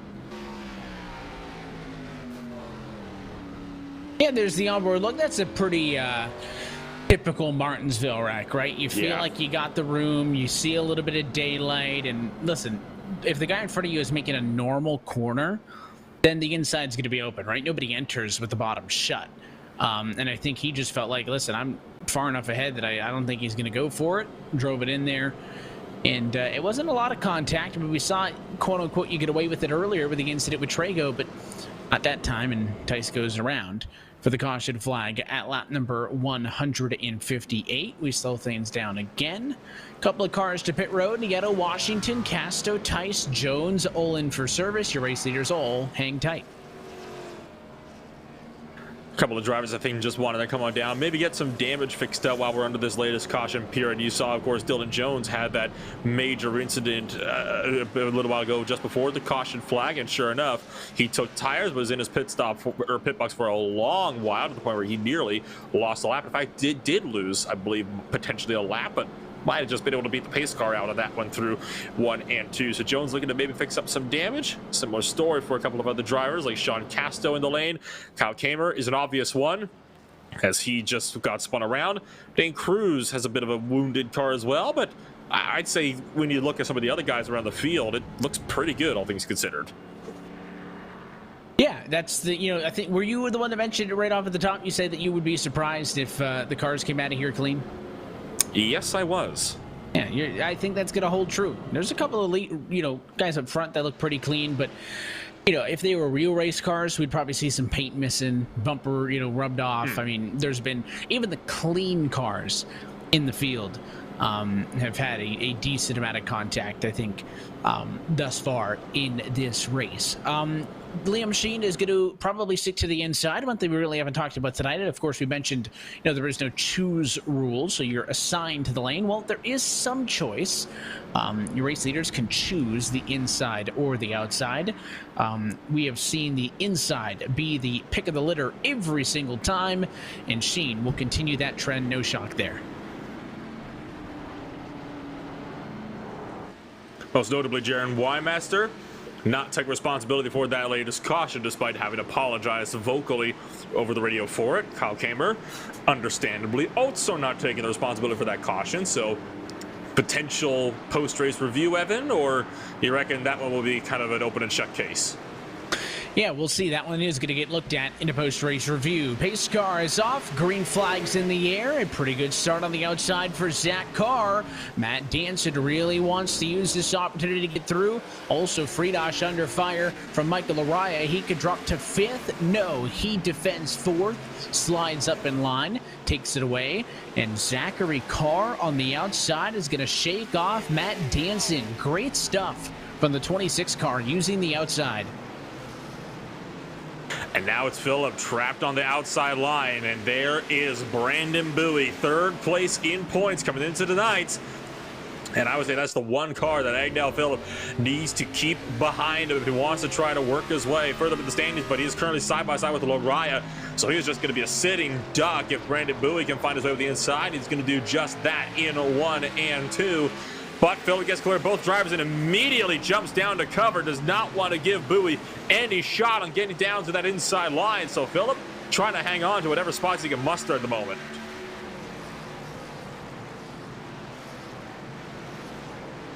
And I think it's a very crucial spot for Agnell Phillip at the moment, isn't it, Evan? Because, I mean, you think about how it could be, later on in this race. If Sheen wins this race, Phillip needs to finish, I'd say, 2 spots up from Brandon Bowie at least to make sure that he can best Bowie for that bubble spot. Yeah, if any of the drivers below the line, so Silver, Sheen, Danson, or de Blasio win, then everybody else gets bumped down the ladder, right? And then it would only be 1 points paying position in. That means the difference between Phillip and Bowie would be the 2-point difference it was coming into this race. With Sheen in 1st, he's safe. Right? I mean, Sheen would be good, and then you question, well, what could Agnell Phillip do? He's in 6th position. He's only 1 ahead of Bowie. I believe as they run, Bowie is good by 1 single point. As we see Friedrich underneath the 05 at Danson, and Friedrich is probably the faster car, Nolan, but it's not by a ton, and Danson's going to make this very difficult on the 88. Oh, and pushing up a bit too wide, scaring Friedrich up, and that almost opened up the door for Michael Araya to make it 3 wide, but it will open up the door for Phillip to look up the inside of the 44 car. So put Phillip back into the mix of things, but not going to see how that plays out as the caution flies again. And back straightaway, Dylan Jones, an already wounded 20 car, being taken for a ride. I think got into it a bit with Trevor Trago, and that looks like it might have started back in 1 and 2.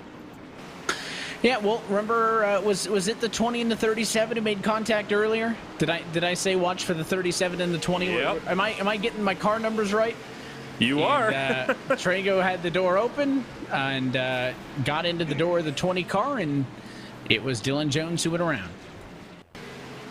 Well, there it is. Some good old Martinsville payback. I think Jones kind of went a bit wide, and to let Trago through, but then decided to come back down. And obviously Trago, especially after the early incident, not going to yield at all. It just kind of drove right through him when all of that happened. I know Sean Casto got a bit of damage with the wall, kind of got put into it by Dylan Jones at the very last second. I think the worst damage, though, came from that hit with San Nieto, as Nieto had nowhere to go and went basically full bore into the side of the 20. And a big play here in strategy. Drivers to pit road. Matt Danson will beat Andrew Freenosh off of the pit lane. Michael Araya, Brandon Bowie, Chris Rabel, and then a lot of other drivers joining them on the pit lane. However, your top 13 decide to stay out. That includes Sheen, that includes Phillip, that includes Silver, and Adam de Blasio. We just finished talking about how, you know, our playoff guys, Nolan, were off strategy with one another early in this race, and now all of a sudden the sequel, because our playoff cars again divided on strategy late in this Martinsville race.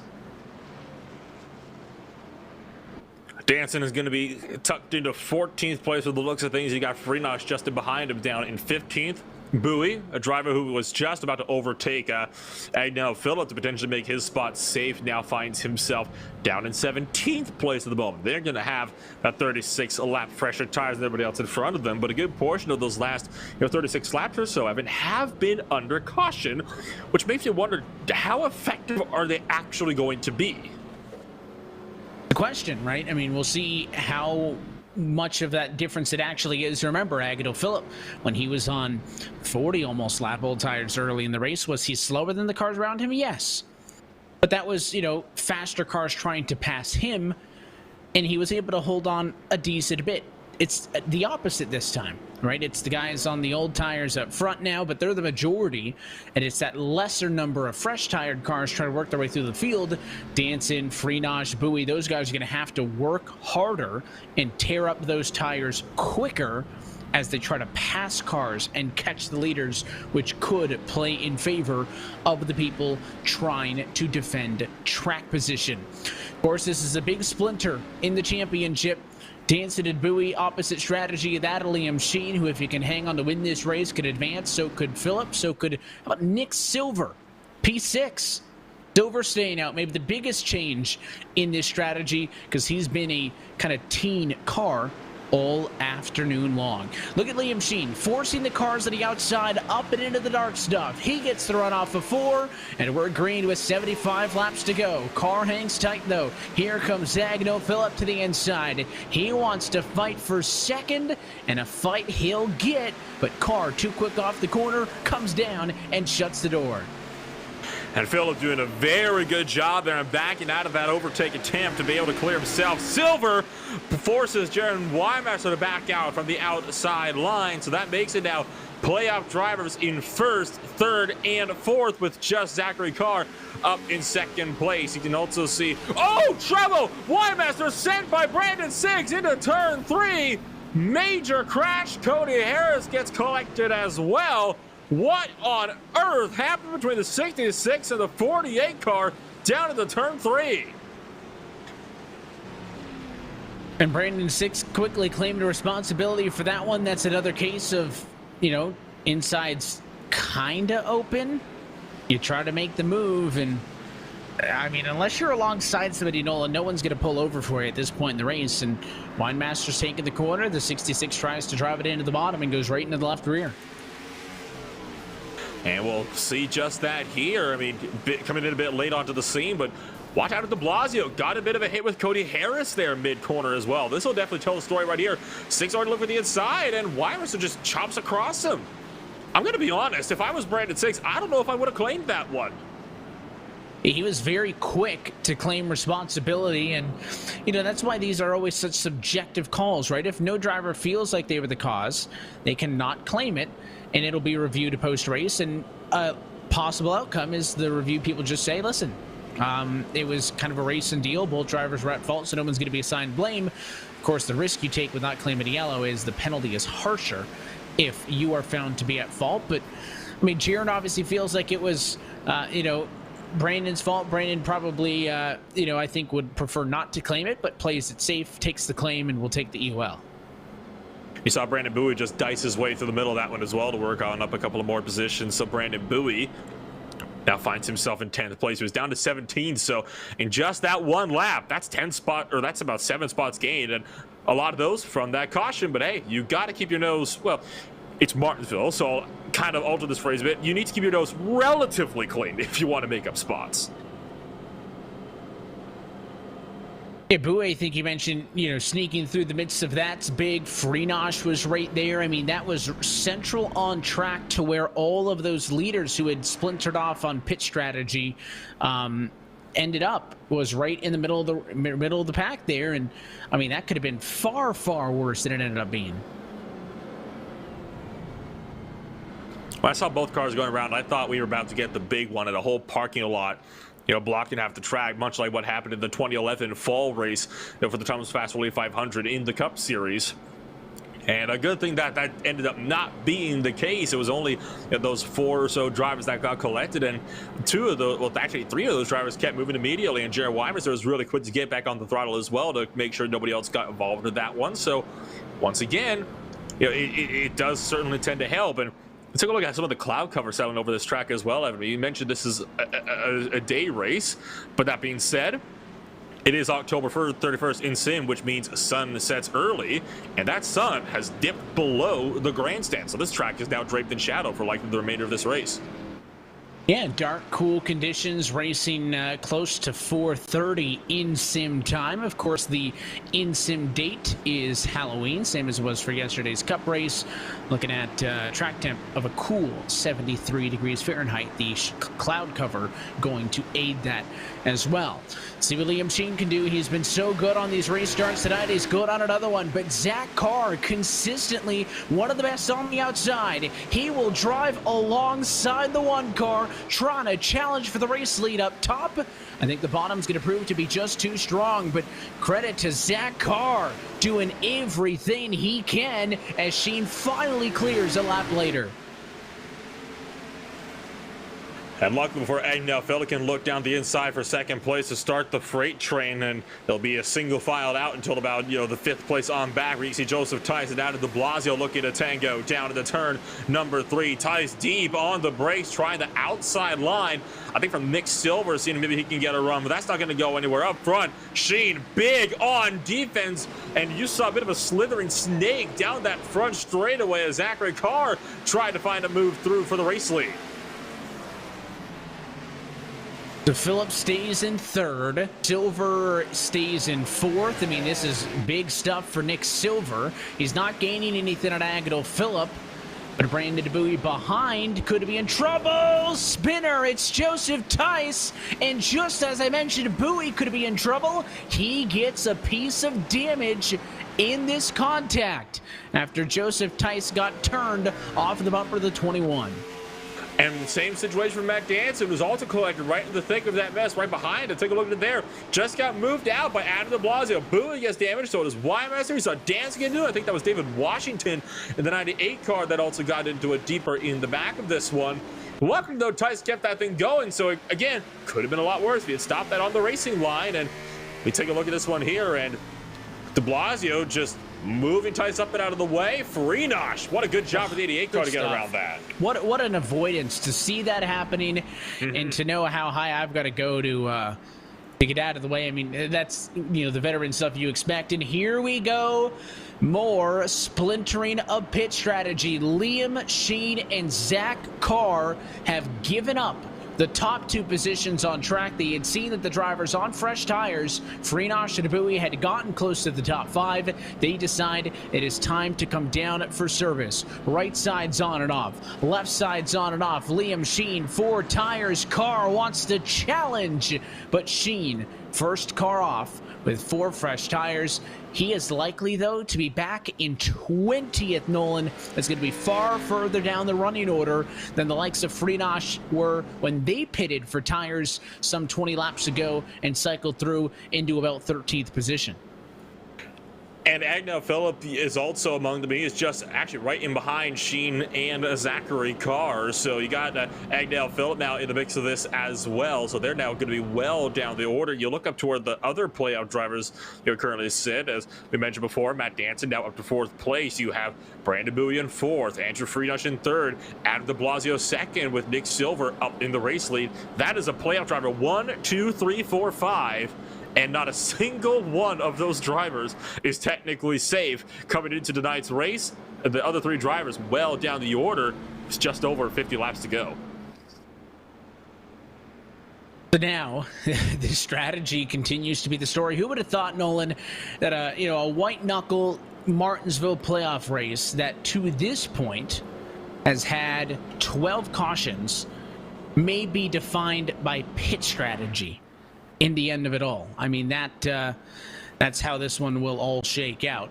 Of course, interesting to note, Adam de Blasio was in a position there that made contact with the car in front of him. De Blasio has not, Nolan, claimed responsibility for the incident.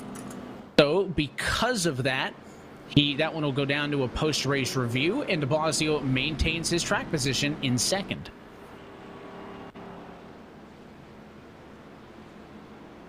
So 1 lap to green here.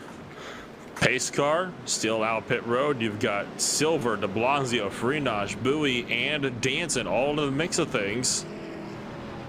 And then you have, of course, that 21 car who could be in a major points penalty situation after this race if he is found to be at fault for that incident, going to that post-race review, which means the only way he could be safe potentially is if he now wins this race.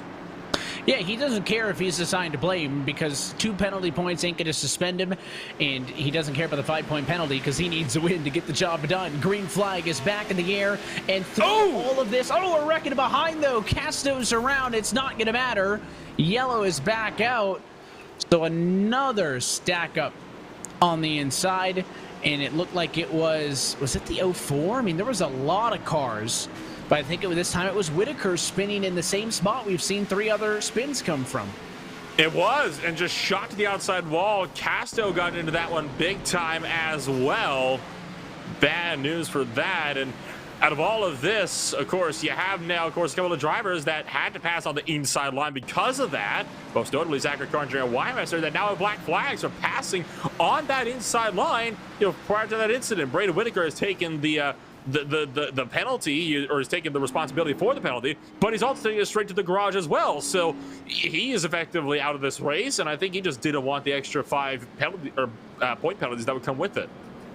Yeah, so he claims it, so that's going to be his 2nd caused caution of the afternoon. So he gets the 1 penalty point from earlier in the race. He will get a 2nd penalty point for doing a 2nd caused caution, and that also would have been associated with a 1-lap penalty. So he would have been black flagged for a lap anyway, so he figures, yeah, my night's done. Brandon Whitaker goes to the garage, and he will park the car. To the point that I was going to make before they started spinning behind is that through all of this, Nick Silver is leading this race. The one question is, can Nick Silver win it? He's on 58 lap old tires. That's the longest out of anybody. I don't see him holding off Freenush. But if he can ride some yellows, Nolan, keep a top 10 in track position, for the guy that, was below the cut coming into this, Agnell Phillip is now 19th. Of course, this is based on strategy. But Silver came into tonight 11 points behind Agnell. He's currently running 18 positions ahead of him on track. Again, the tire strategy is not in his favor, but Nick Silver's working with the circumstances he's got and is doing his very best to keep that final points paying position into the playoff championship. Very interesting. I'm honestly a little bit nervous on behalf of guys like Agnell Phillip. There's not that much time if this goes green to work stuff up through the order, and I don't think they're going to be able to work their way up from so far back. They might need another couple of cautions up here in front, and if any one of these playoff drivers, that is Brandon Bowie up here in the top 5, ends up winning this race, that will bump Agnell Phillip out of the moment, because Bowie, of course, well ahead of Phillip at the moment, already had the points advantage by 2 coming into this race, so Brandon Bowie would definitely take that bubble spot. And I bet you, in the 54 laps that are left in this race, it's going to change again. Of course, all the action today brought to you by our friends at SimSeats. Since 2009, SimSeats has been designing and fabricating high-quality, made-in-the-USA driving simulators, including motion systems, complete turnkey iRacing packages, and custom fabrication. Their customer base includes all racers from the amateur to the pro ranks, and everyone on the SimSeats team is a weekend racer too. Their passion for racing drives them to build a better sim racing equipment. Join SimSeats for the thrill of racing at any time, in any car, and on any track by visiting sim-seats.com to learn more. So let's re-rack them and try it again. With 53 laps to go for Martinsville, Nick Silver's in control. Playoff cars running 1, 2, 3, 4, and 5. Green flag is back in the air, and it's a good jump for the Elwood Designs Ford Mustang. Silver to the race lead, Freenosh in second, and it's Adam de Blasio trying to clear Bowie in a side-by-side fight for third. Tice with the crossover on Matt Danton, trying to cut back down the inside line of the 0-5 machine, but it's nothing doing for the Blaine number 5 machine. Tice has to tuck back in line, back in the number 6. Danton holds on to 5th place for the time being. He's still got de Blasio side by side with Brandon Bowie for third. Freenosh thought about the inside of Nick Silver for the race lead, but couldn't go anywhere. Bowie clears for third. Adam de Blasio under fire as Danton pulls around for fourth. Another position gain for Matt Danson. He is Cosmo and de Blasio sideways. Tice plows in. Big wreck in turn number 2. And Adam de Blasio, heavy damage. He is not happy with David Washington. Agnell Phillip has to grind to a halt to stop to avoid this one. And de Blasio got run over by the 5. Such a huge shame for that one. Adam de Blasio just getting run over by the 98 car. I don't know why he's so angry with David Washington, to be completely honest with you. And I mean, I think de Blasio is angry with everybody because, I mean, you take a look at this. I mean, he was just backing everybody. Backed up into Washington, then went back down, nearly flipped over Brandon 6 from the apron. And then, of course, you know, then slid up into and took out Agnell Phillip as well in the midst of that. So de Blasio, I imagine, fuming from that incident. He is now, we're talking extremely on the back foot as the midst of this.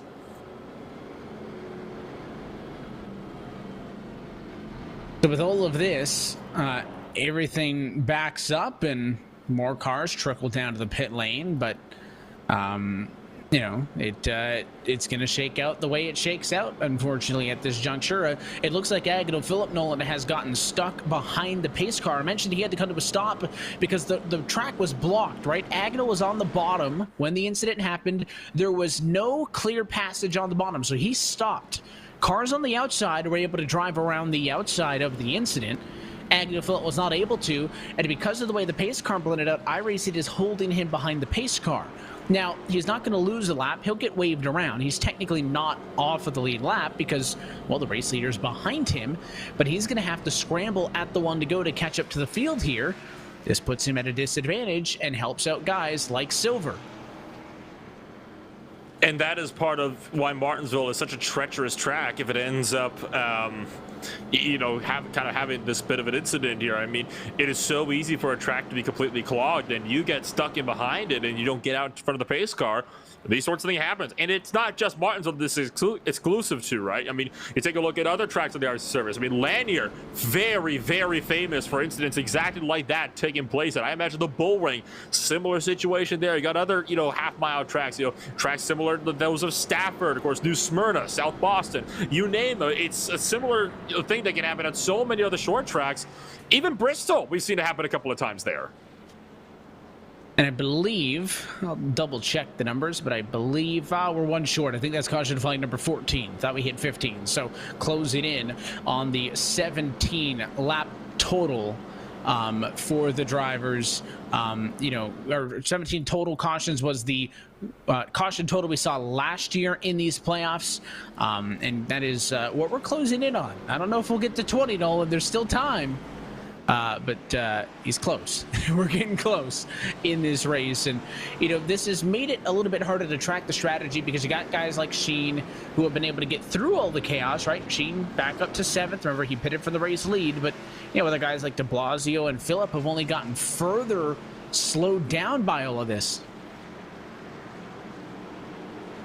Absolutely. I mean, you have some of the guys that have benefited, some guys have not benefited, and we'll have to see which one I have to be able to fully predict. And I'm going to steal line from your book here and say it's probably going to change in just a few more laps here as green flag back in the air. Freenox with the great launch, this time by almost 3 right behind her as Bowie gets the jump on Silver into turn number 1. And that'll move Bowie up to 2nd place. Silver down to 3rd. Matt Danton looking to charge up to the podium while Liam Sheen starts to recover. And Sheen wants to pick up the pieces, but it was a really good jump for Freenox. But he's been up in clean air tonight. He has been pretty untouchable. I mean, I think Sheen's got his hands full, fresher tires or not, just to get to P2. And Freenox is going to be pulling away as all this happens. Lariah's making it hard for Liam Sheen. Sheen's going to drive it in and basically just force the 44 out of a line. But Michael Lariah saw it coming, crossed him over to the inside. And now Sheen's out of the preferred spot and still stuck in 11th.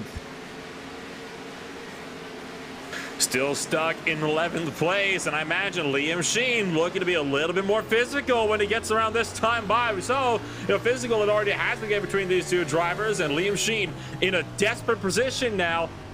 Seriously needs to be able to work his way back up, potentially win this race. He still has 41 laps on the line, still has time to do it, but he has got to get a move on. Yeah, there needs to be urgency with the laps taken away. Liam Sheen really needs to get in a position to try to win this race. It's not impossible for him to points his way in, but a Bowie way too high in the running order. Agadil Phillip struggling a little bit, but it needs 2 cars to struggle. And with Silver and Bowie running 3rd and 2nd, it is not in the cards right now for Liam Sheen to points his way in this race. Now Lariah going to look to the inside, up the road as well, diving down to the bottom of the racetrack. That's the 21 car making some moves. You've also got a pass attempt, and Trego spins it out. No yellow, and now it comes out from P6 after he lost it on his own off of turn 2. And before you even finish that statement, Evan, he had already taken the responsibility for that yellow flag. And you saw it right here, lose it by himself. Did a good job, though, honestly, to keep that thing out of the inside wall. Well, he clipped it, but with a back bumper. That was a great job for the 37 car to rip that thing around so it would lightly ding with the back bumper instead of going head on with a harder impact with that front nose. Even Trego on these single car spins, making sure that he can get as little damage as possible.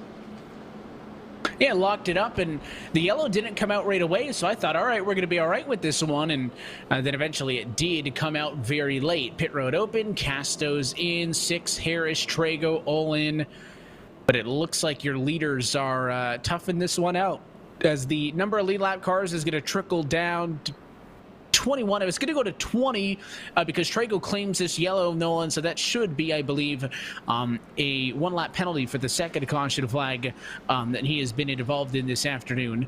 So he will go to the rear of the field and then drop a lap. But Jaron Weinmaster is going to get back onto the lead lap. So with all of this messiness mid-pack, I feel like there's still too many cars on the lead lap for a guy like a Danson, like a Bowie, right, who kind of need to risk something. Maybe Danson certainly more so than Bowie. Bowie just saying right now, actually, to Danson, why would I go for the win? Because he's in the points position to get the job done. For a guy like Danson, he needs to win this race. I just wonder, 36 laps to go, if you pit, you have 40 lap fresher tires than anybody else. I just think the 20 cars in the lead lap is too big of a number to overcome. I think that's what's preventing drivers from coming down for it. And meanwhile, Liam Sheen is cheering Brandon Bowie on to try to go for the race win. So everybody knows how complex this point situation is. And we talked about this at the very top of the show, Nolan. Who would you points race, right? If you're above it, do you let positions go to points race and vice versa? Well, Bowie made it pretty clear, hey, I don't really need to force the issue on Andrew for the race win because P2 locks me in.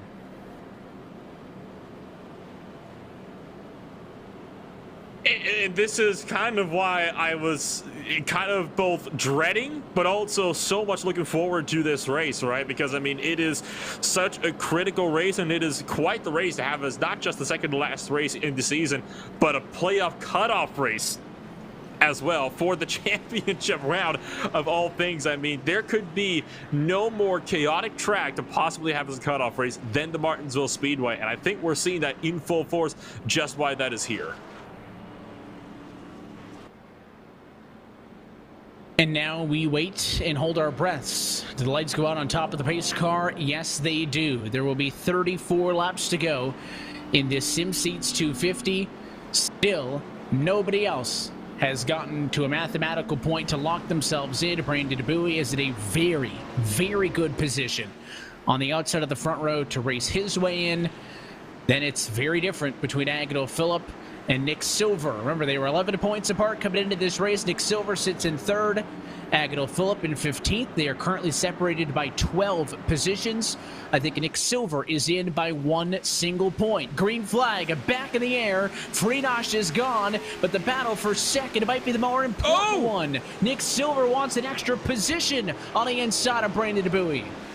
Liam Sheen, big time into the outside wall down the front straightaway, spun the wheels up and just could not go. So he has dropped about 7 spots as a result of that. He has got a long way to work up now. All that effort gone as Bowie tries to fight the outside of Nick Silver into turn number 1. Danson still fighting it out on the bottom side. Silver clears. Bowie trying to get clear. Shots across Danson. I get sent into turn 3 and somehow slows it down in time as Silver scrambles out of the way. Yeah, Nick Silver saw that coming and got out of the way. However, the 3 car was way up and into the marbles to avoid it. You know how important every single position is going to be for Nick Silver. Nick Silver loses 2 spots by avoiding that wreck. He goes from 2nd to 4th and drops himself back. And now Agnell Phillip is only 9 spots behind him on track. Phillip now ahead of Silver in the live points. Silver really needs to fight to get those positions back.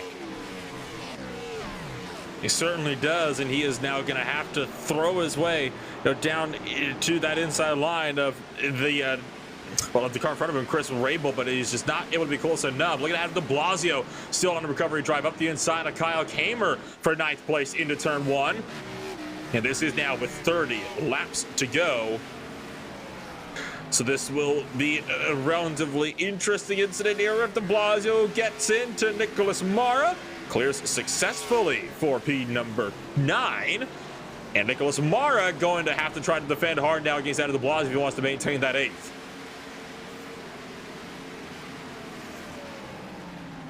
And I think Nick Silver, I mean, he's really going to want to force the issue. Adam de Blasio is a guy who's shown that he's willing to, you know, take the hits for the track position, to fight hard. I mean, that car is torn up. And having some love to Nick Amara, running inside of the top 10 late at Martinsville, has done his job to just keep the nose clean, be a consistent car. And Nick Silver, you know, and some of these other guys, I mean, you know, the racing around guys with Nick Mara who have done such a fantastic job tonight of just staying in this picture. It would be really a good story for Nick there if he's able to hold on to this one and, you know, maybe walk away with what he is looking for, a first top 10 of the season. Long way to go.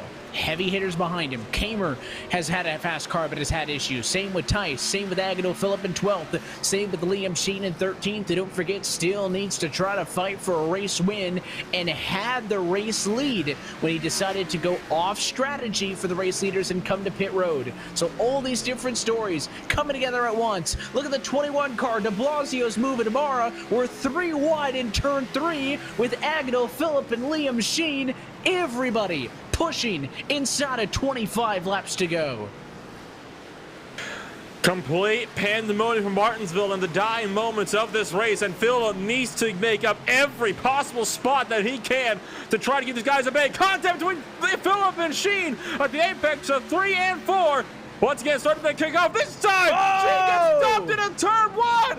Caution flies, and Phillip is going to be now in front of another position, but Liam Sheen down several, and Sheen might not be a happy camper.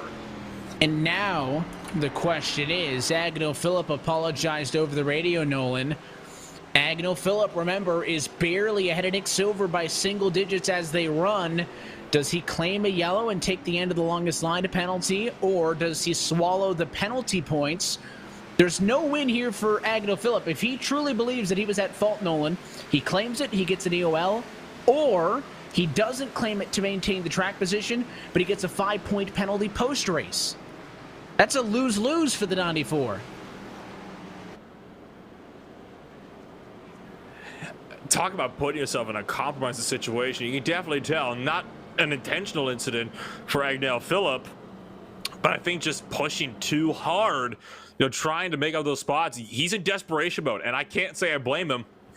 I mean, he has gone down so many spots. He put himself off cycle, some cautions ago, and he has not had a good run so far out of that. He has not had a long green flag run, and claiming it, well, that's an EOL. So he will get an end of the longest line of penalty. He's going to use this opportunity to come to pit road to get tires. But now Agnew Phillip will have a mad dash. He will, remember, 11 points was the difference. He's going to need to get at least a 15th place finish out of this race. There are only 22 cars in the lead lap, so that's 7 positions. But remember, EOL means behind the lapped cars too. So again, this championship gets that much more interesting with Phillip getting an EOL. So I'm going to do some quick math here in my head, and you can feel free to correct me if I get anything that's wrong, but say the race would have finished this lap. Freenash would obviously win. That leaves Eberhard and Freenash the ones in. Does that then mean that Nick Silver would actually be able to best lead Agnew Phillip for the bubble spot? Yeah. I think Silver's the guy that he's worried about. That's why I use P15 as the benchmark, because that's 11 positions behind where Nick Silver is right now in 4th. Now, Silver could gain. Silver could also lose positions. Agnew Phillip is currently running in 20th position. I mean, that is going to be a razor thin difference. Liam Sheen also was only 2 points behind Nick Silver, but he would need to be 2 points ahead of Nick Silver to beat that tiebreak anyways. He's not currently doing that in 12th. Liam Sheen still needs to win. The big question here, Nolan, is Matt Danson. He's 2nd. If he could just get to the inside of Freenash, even move Freenash out of the way and not wreck him, right? That's the key. But move him out of the way, bump and run. Danson needs to win to advance. If Danson were to do so, then it would drop everybody down, and then Bowie would be the last driver in, and it wouldn't matter for Agnew Phillip or Nick Silver if Bowie maintains his track position. And so with 18 laps to go when we take that green flag, if one of these drivers besides Freenash wins this race, you never know. I mean, this is all starting to kick off and could be very well one of the most dramatic races yet on the season as Freenash back to green. Danson being pushed in by Chris Rabel on exit of 4 as Andrew Freenash clear down for turn number 1. You've got Rabel looking to apply the pressure to Danson on the bottom side, and Freenash has a huge gap for Danson to try to run down. It wasn't a terrible restart for Danson because he maintained 2nd, but he's not on Freenash. And critically, that's what the 05 needs, is he needs to get Andrew. P2 does not matter for Matt Danson with how well Nick Silver and Brandon Bowie are currently running. Also, just keeping it a half eye on Agnew Phillip. He's still in 20th, still needs more positions. He just passed the 46 a Dane Cruz. Agnew Phillip is up to 19th, so that's another battle to watch as this race goes on. Look at the dive for these cars into turn number 1. It's Brandon 6 on the inside of Kyle Kamer as Andrew Freenash in the lead is looking for 15 laps to go this time by. 15 to go. Kamer still working the top side of Brandon 6. Cody Harris looking up top. You got de Blasio trying to maybe throw his hat into the ring as well in that DuPont number 21 machine. And so far, de Blasio does look for the inside line. Will he throw it down on the inside of Brandon 6? Going to try to make it work as 6 leaves some space to work with. And de Blasio going to go up into 11th place now.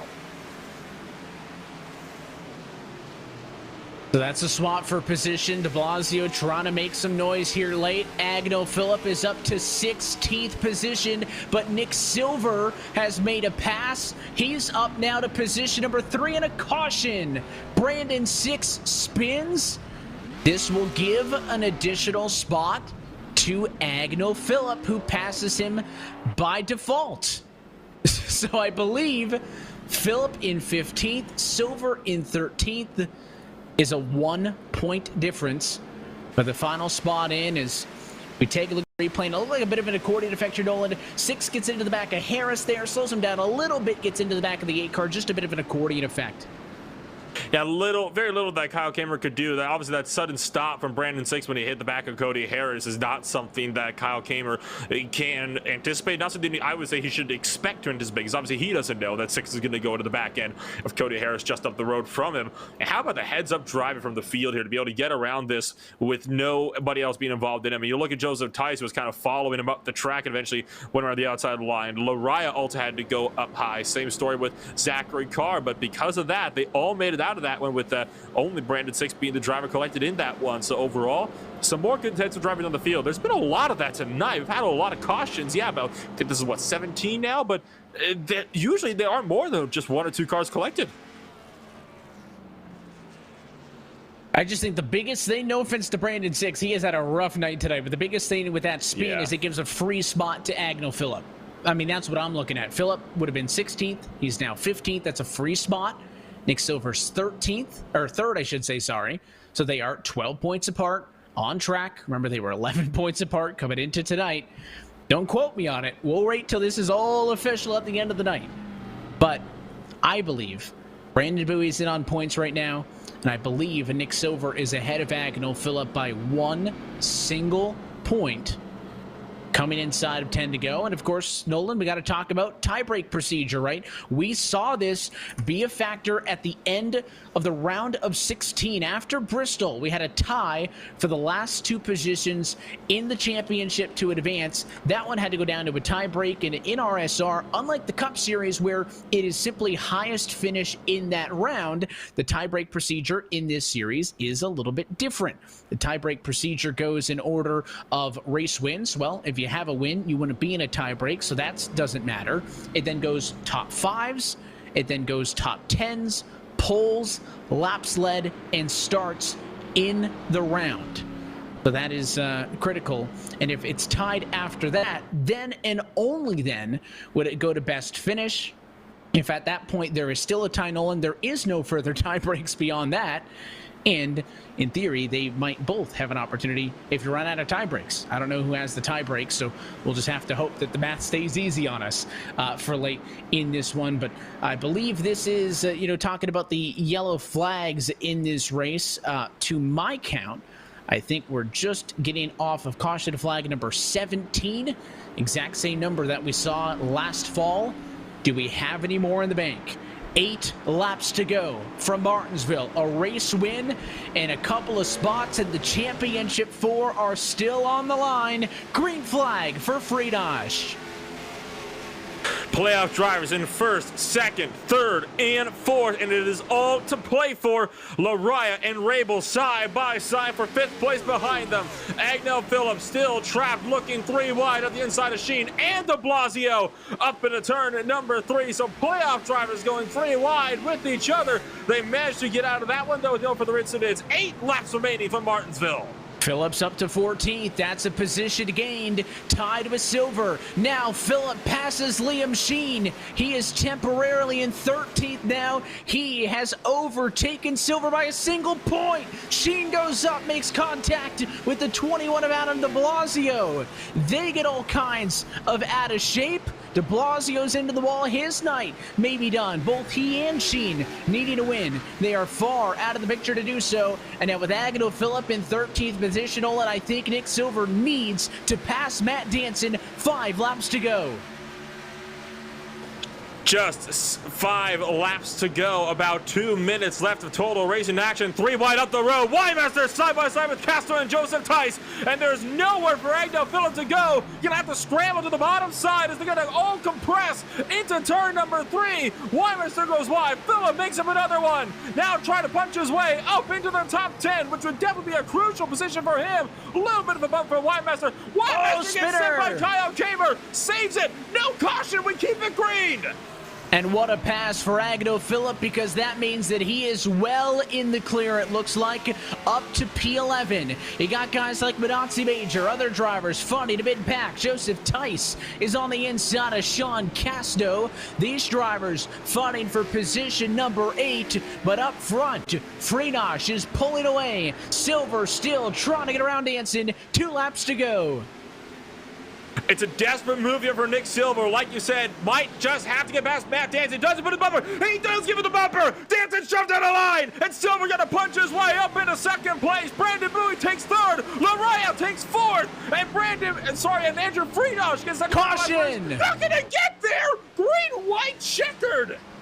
Freenosh was no more than 5 seconds from getting to the white flag and this race being official. And I don't know what happened in turn number 1, but Adam de Blasio was all kinds of out of control. I believe he pulled up on the 49 Machida Schmidt, and as he was going all over the racetrack, everybody was out of control.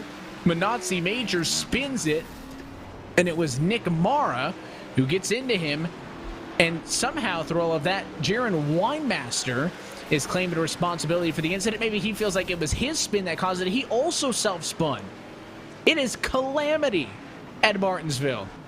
That is just a racing incident at its finest. That is 4 different incidents at the same different time. You can't tell which one's going to start. It all kicks off when de Blasio, like you said, pinches at William Schmidt, gets sent into turn number 1 as a result. He manages to save it, though. You have Dane Cruz that got a bit loose out of shape. He got bummed by Brandon Six in the massive checkup that followed, so he got sideways, but he manages to save it.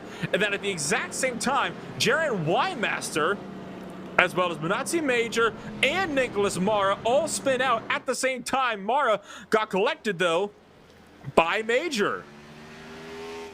And I have to be honest, I don't think it was Weimer's spin. I think it was Manazzi Major's getting collected with Matthew Mara just up the road from him.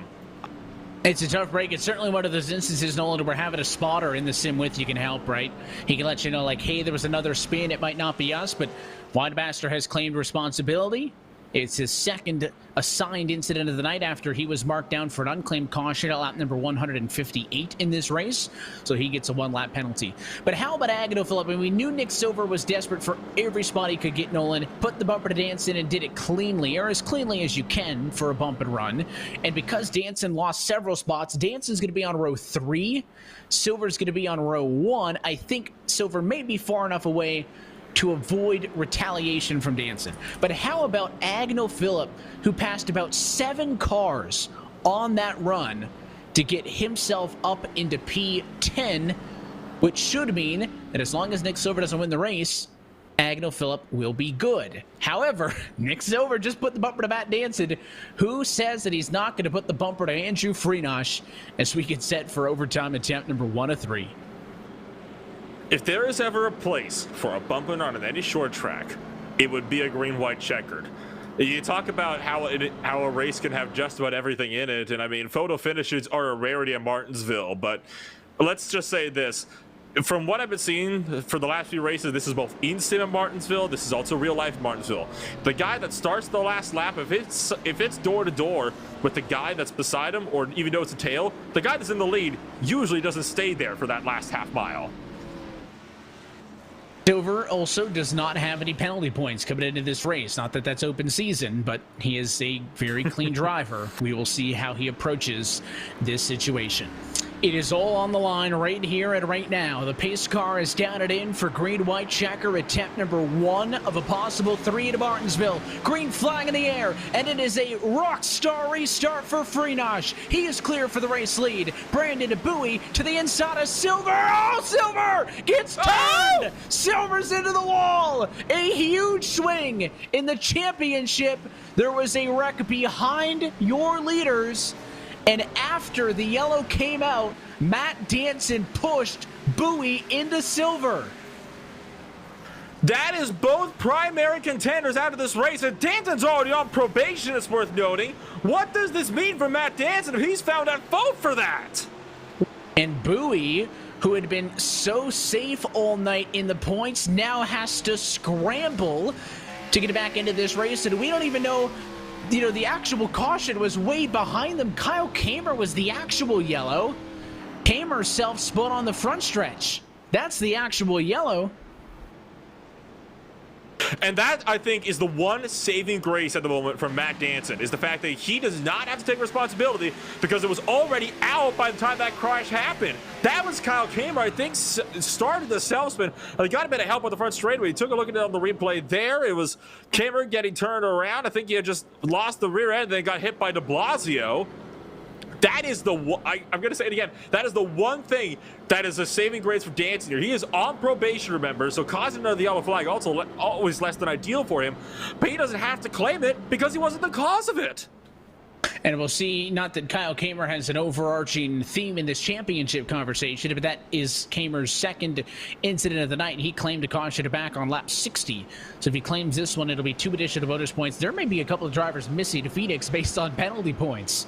That will be an interesting thing to see. But, I mean, what happened to our drivers that were safe? Silver is down in 17th. Bowie is down in 15th. I don't think Bowie is in that much of trouble. He was 13 points ahead of Silver coming into tonight. He's still ahead of Silver. He was 25 points ahead of Liam Sheen. He's still not 25 points behind him. So I think Bowie's all right. I honestly think that nothing changes yet. I don't think that Nick Silver was going to get on points, Nolan, if he finished in second. Of course, he wanted a chance to go for the race win. But now Danson from 5th is back in his spot to try to go for the win. If he could put a bumper to Andrew Freenosh, I mean, it is absolutely every possible scenario playing out in this race. So like you said, Phillip 13th, Bowie 15th, and Silver in pit road down in 19th place. And now Nick Silver down a lap as well, so worst possible situation I would imagine for Nick Silver at the moment. It's all to play for up in front, and now it's a 2-horse race between Freenosh and Matt Danson on the second green-white checkered attempt. Now it's worth noting, of course, you get to that white flag and you are going to be good to go to the end of the race. You're going to race it back out to the line. How physical does it get then for a race win? I mean, this is a lot. And hopefully we're doing the math right, and hopefully you're keeping up with the math with us. Again, end of the day, race win for Matt Danson does it, but we have not seen anybody one time tonight take the race lead from the outside of the restart. Andrew Freenosh is in the position to do it. Keep in mind, guys like Sheen and de Blasio, 8th to 9th, they still need to win. Phillip and Bowie fall to 13th and 15th. It is attempt number 2 at a green-white checkered. Green flag flies. 2 laps to go. Danson defends. Now he needs to close. Clear from Rabel, down to the turns 1 and 2. They need to make it back to the white flag. Danson's got Andrew Freenosh in his sight. The 88 car, no doubt, has a target on his back bumper as they come around. Do they make it to the white flag? Lot of confidence in 3 and 4. They go 3 wide. Couple cars start to spin, but they make it back to the line as they're 4 wide across the line. Oh, and now they're going to wreck. De Blasio wrecks. Sheen wrecks. The whole field piles it up in turn 1, but the white flag is in the air. Freenosh, 4 car lengths, is out of reach of Matt Danson, and Andrew Freenosh wins at Martinsville and will head into a championship race on top as he takes home win number 8. They are still wrecking. Phillip is involved on the back straightaway. What happens to Agno Phillip? Phillip was okay. By the way. Yeah, Phillip needs to get back to the line. Phillip was ahead of Silver after Silver had the problems, but Agno Phillip has still not crossed the checkered flag. Phillip just finishing in 17th position, 16th. Silver with the lap down does not make a difference. Nolan, what an end. Let's see the chaos that happened on the white flag lap in the mid-pack. I mean, come on. Just absolute insanity. And I think William Schmidt, Evan, he might be one of those drivers missing out because what he did with Agno Phil, I know it's the last lap and you're angry, but it's still unacceptable. You'll see what I mean in just a minute here. There you see all the calamity with Tice. They go 4 wide, and right there, the contrary car and de Blasio sends them spinning out into turn numbers 1 and 2. You're going to watch the wreck unfold. Liam Sheen was collected. You can see Bowie got damaged. William Schmidt, though, he actually turned Agno Phillip again while he and de Blasio tried to get going. Phillip would have beaten de Blasio, I think, but right here, taken out by Schmidt going backwards. Yeah, trying to drive to the end of the race in reverse. That was at least a dozen race cars involved in the incident, and what a mess. Meanwhile, I think Andrew Freenosh is looking for victory lane. Yeah, that's good enough. Parking it on the trailer. He's headed to Phoenix with a chance to go for a 4th consecutive Cup Series title. There is a lot to talk about. First, let's take a look at your SimSeats full race results.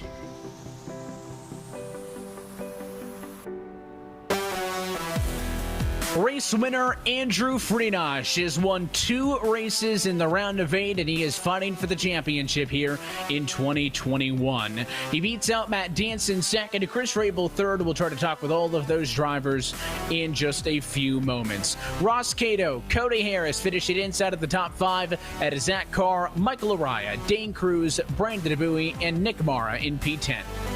Kyle Kamer finishes it out in 11th place, collecting that major incident along with Liam Sheen, Brandon Sake, Manatsu Major, Adam de Blasio, finishing ahead of Agnell Phillip, but the Phillip got taken out by a backwards driving William Schmidt in that last lap crash as last car in the lead lap. Joseph Tice finishes 1 lap down, William Schmidt down in 18th place, with Nick Silver 5 laps down in 19th place, Sean Casto in 20th.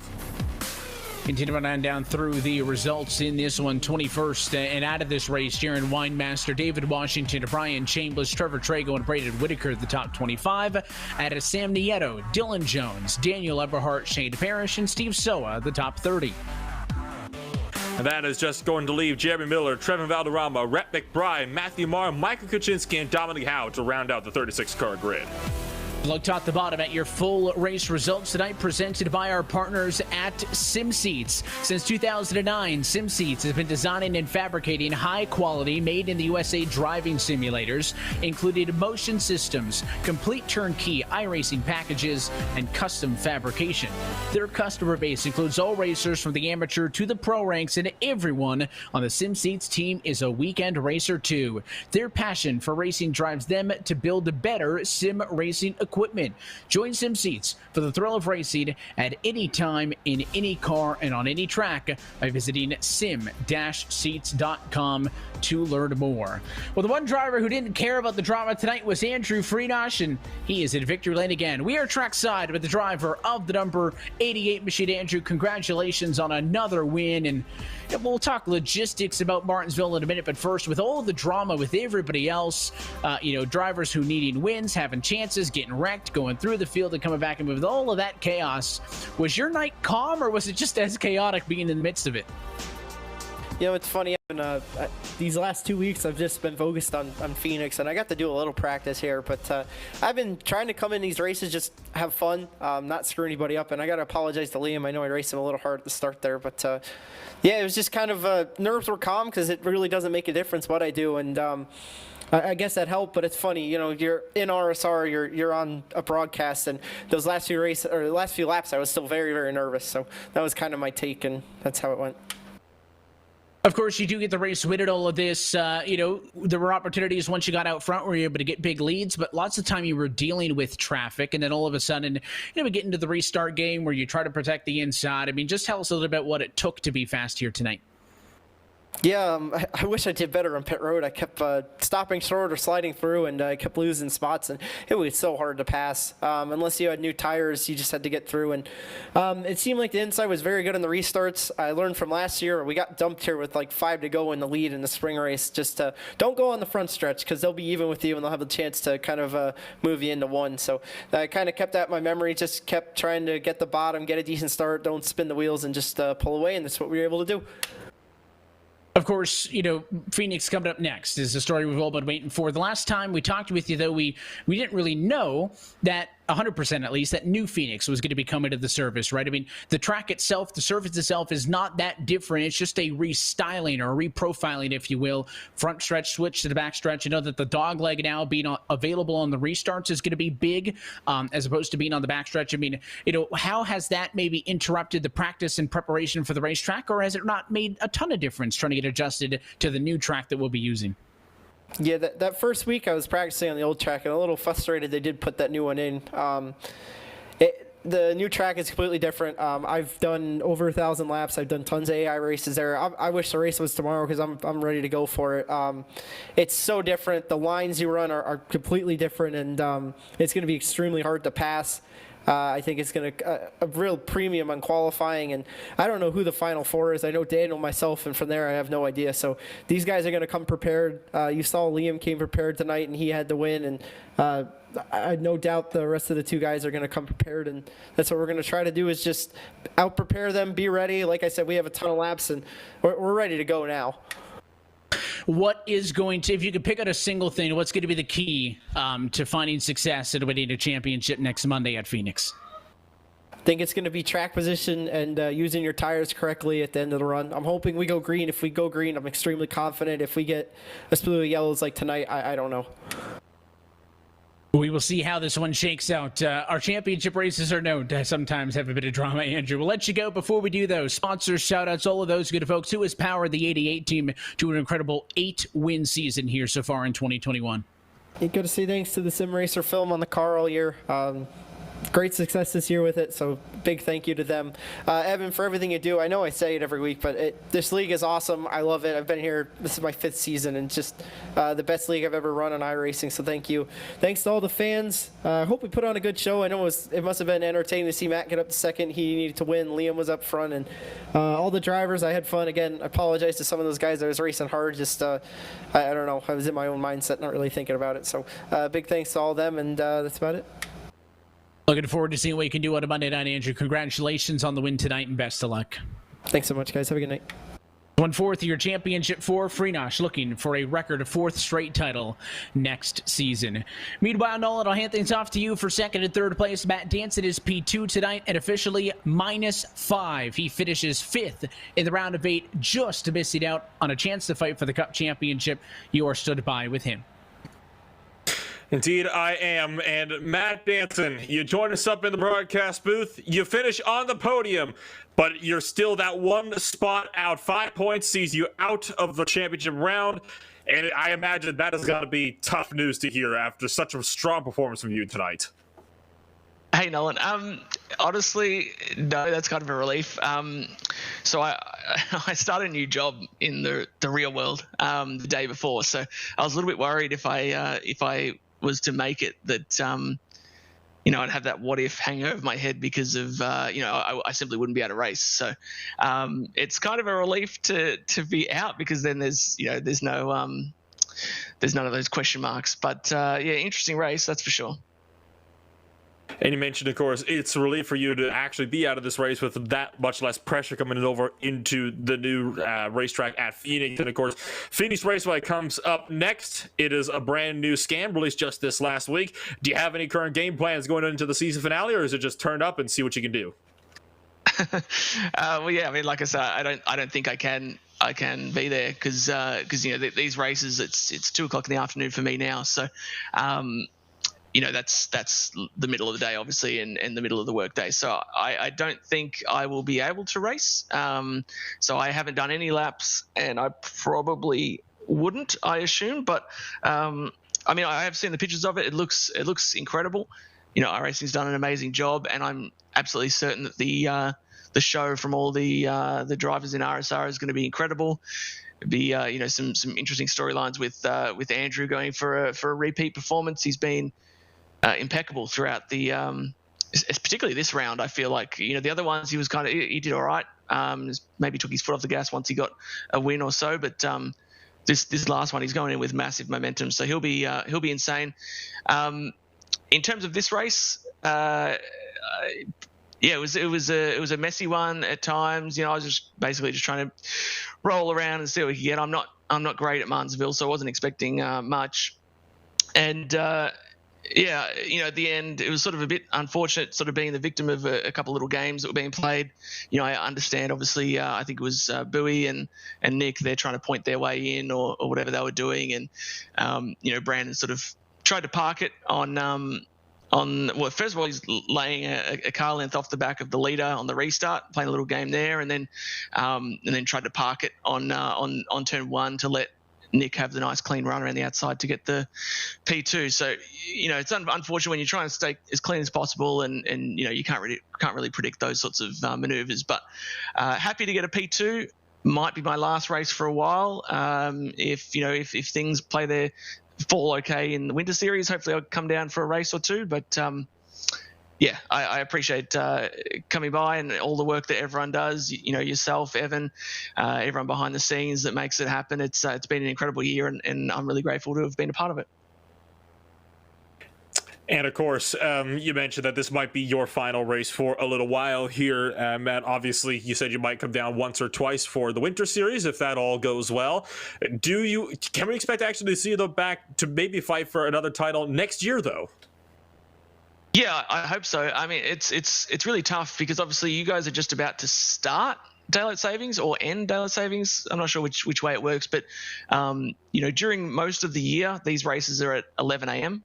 For me, and then as the daylight savings happens for you and also happens for us, it then changes to where these races are at 1 p.m.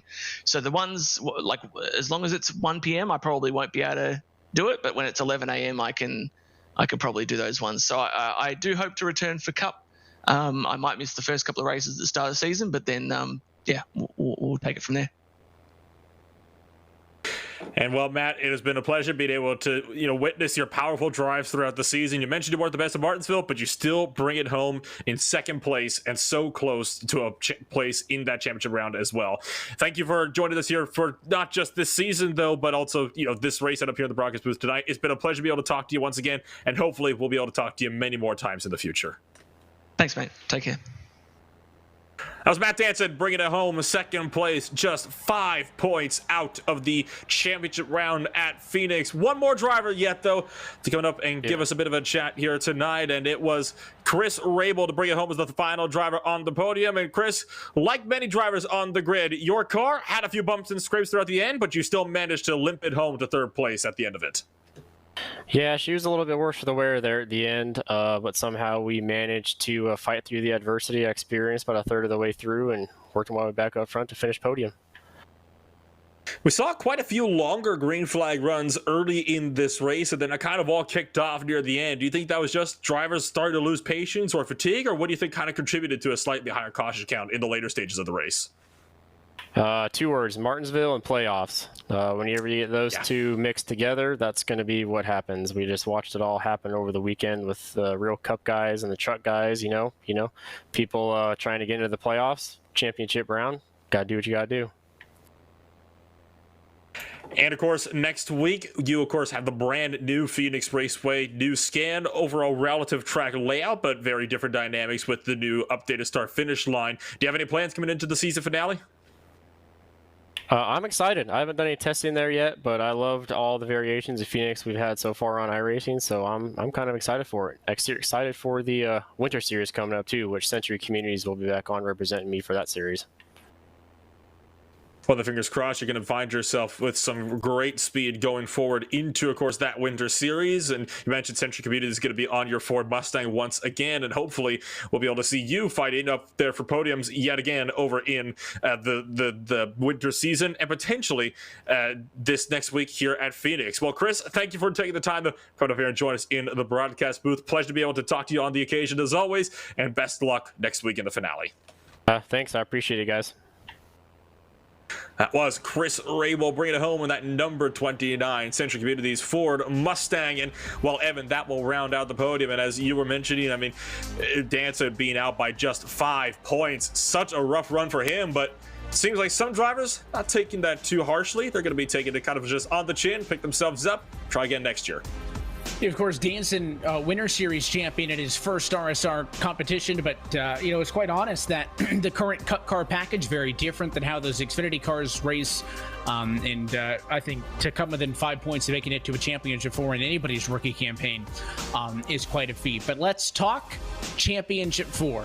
We knew Andrew Friedosh and Daniel Eberhardt were going to get in. Tonight, Andrew ends up playing spoiler, right? So we have Friedosh and we have Daniel Eberhardt. Brandon Bowie finishes second in the points. That translates to third. He is in with 4,096 points. And Agno Phillip is also in with 4,000. 4,088 points. Danson, the first driver out, at 4083. So Danson -5, Sheen -9, Silver -14, and de Blasio -30. Now you look at all of those drivers finishing to positions in this race alone. Liam Sheen finished 12th. He finished -9 to the cut line. Could have pointed his way in. Danson to -5, finished second. He really needed that win.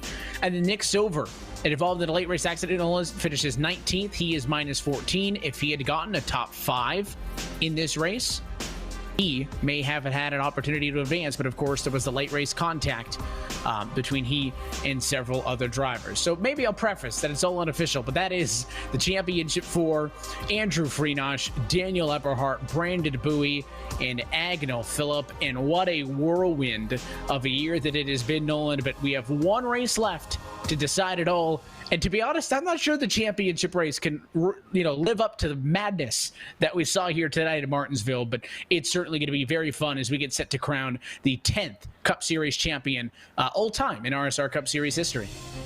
I have to agree with you. I don't think it's going to be able to kind of live up to the madness that we saw here at Martinsville Speedway, but Phoenix can be crazy in its own right for championship races. I mean, we've seen that before, that Phoenix can have some pretty wild races in of its own right, and you have these 4 incredibly competitive drivers. And you talk about Freenosh coming in here, I believe it's a 3-time consecutive champion coming on over into the Phoenix Raceway, and he is not necessarily safe anymore. He's not as hot as he used to be. I mean, we talked about him having that winless streak earlier through the middle of the season. He's picked it up recently, but I think we have seen some chinks in that armor a little bit throughout the course of this season. Who knows? Maybe it could shatter next week. I think the biggest thing for him is the practice time he had, right? I mean, you heard it, asked him, did the new track hurt that a little bit? He said, yeah, it bugged him a little bit, but he's done over 1,000 laps already. So for a guy like a Bowie or a guy like an Agnell Phillip, they could not practice, Nolan, at Phoenix yet, right? They had to practice at Martinsville. I mean, this was the night for them. So they're already 1,000 laps behind Andrew Freenosh. I would not be comfortable if I had 1,000 more laps of practice than Andrew. So I think certainly there is a benefit to Andrew and even to Daniel as well, who locked in last week, to have known their fate more than a week ago. To have that much more practice time, I think inherently gives them an upper hand. Oh, absolutely. It'll give them an upper hand for sure. I think Daniel Eberhardt is definitely going to be one story to look out for. I mean, he was so strong throughout the entirety of the IROC series, and he was definitely been picking it up so far recently in the Cup Series. Turned the wick out when he needed to, in the playoffs. But even in the regular season, you look at him as well. Didn't have the best of results. He was kind of in the midfield throughout the most of things. Won when it counted, though, and he's just got to pull it off potentially one more time. Doesn't have to win the race. Just has to make sure that Freenosh doesn't.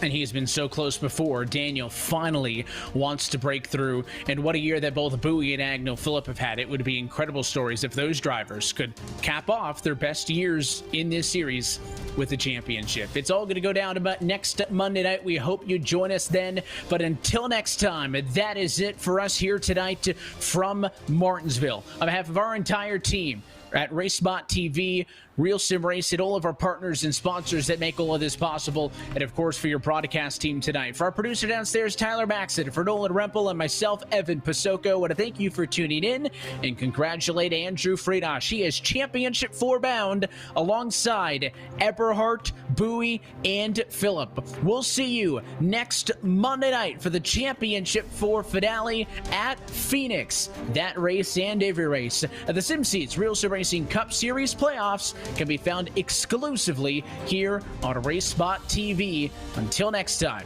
good night from the Paperclip.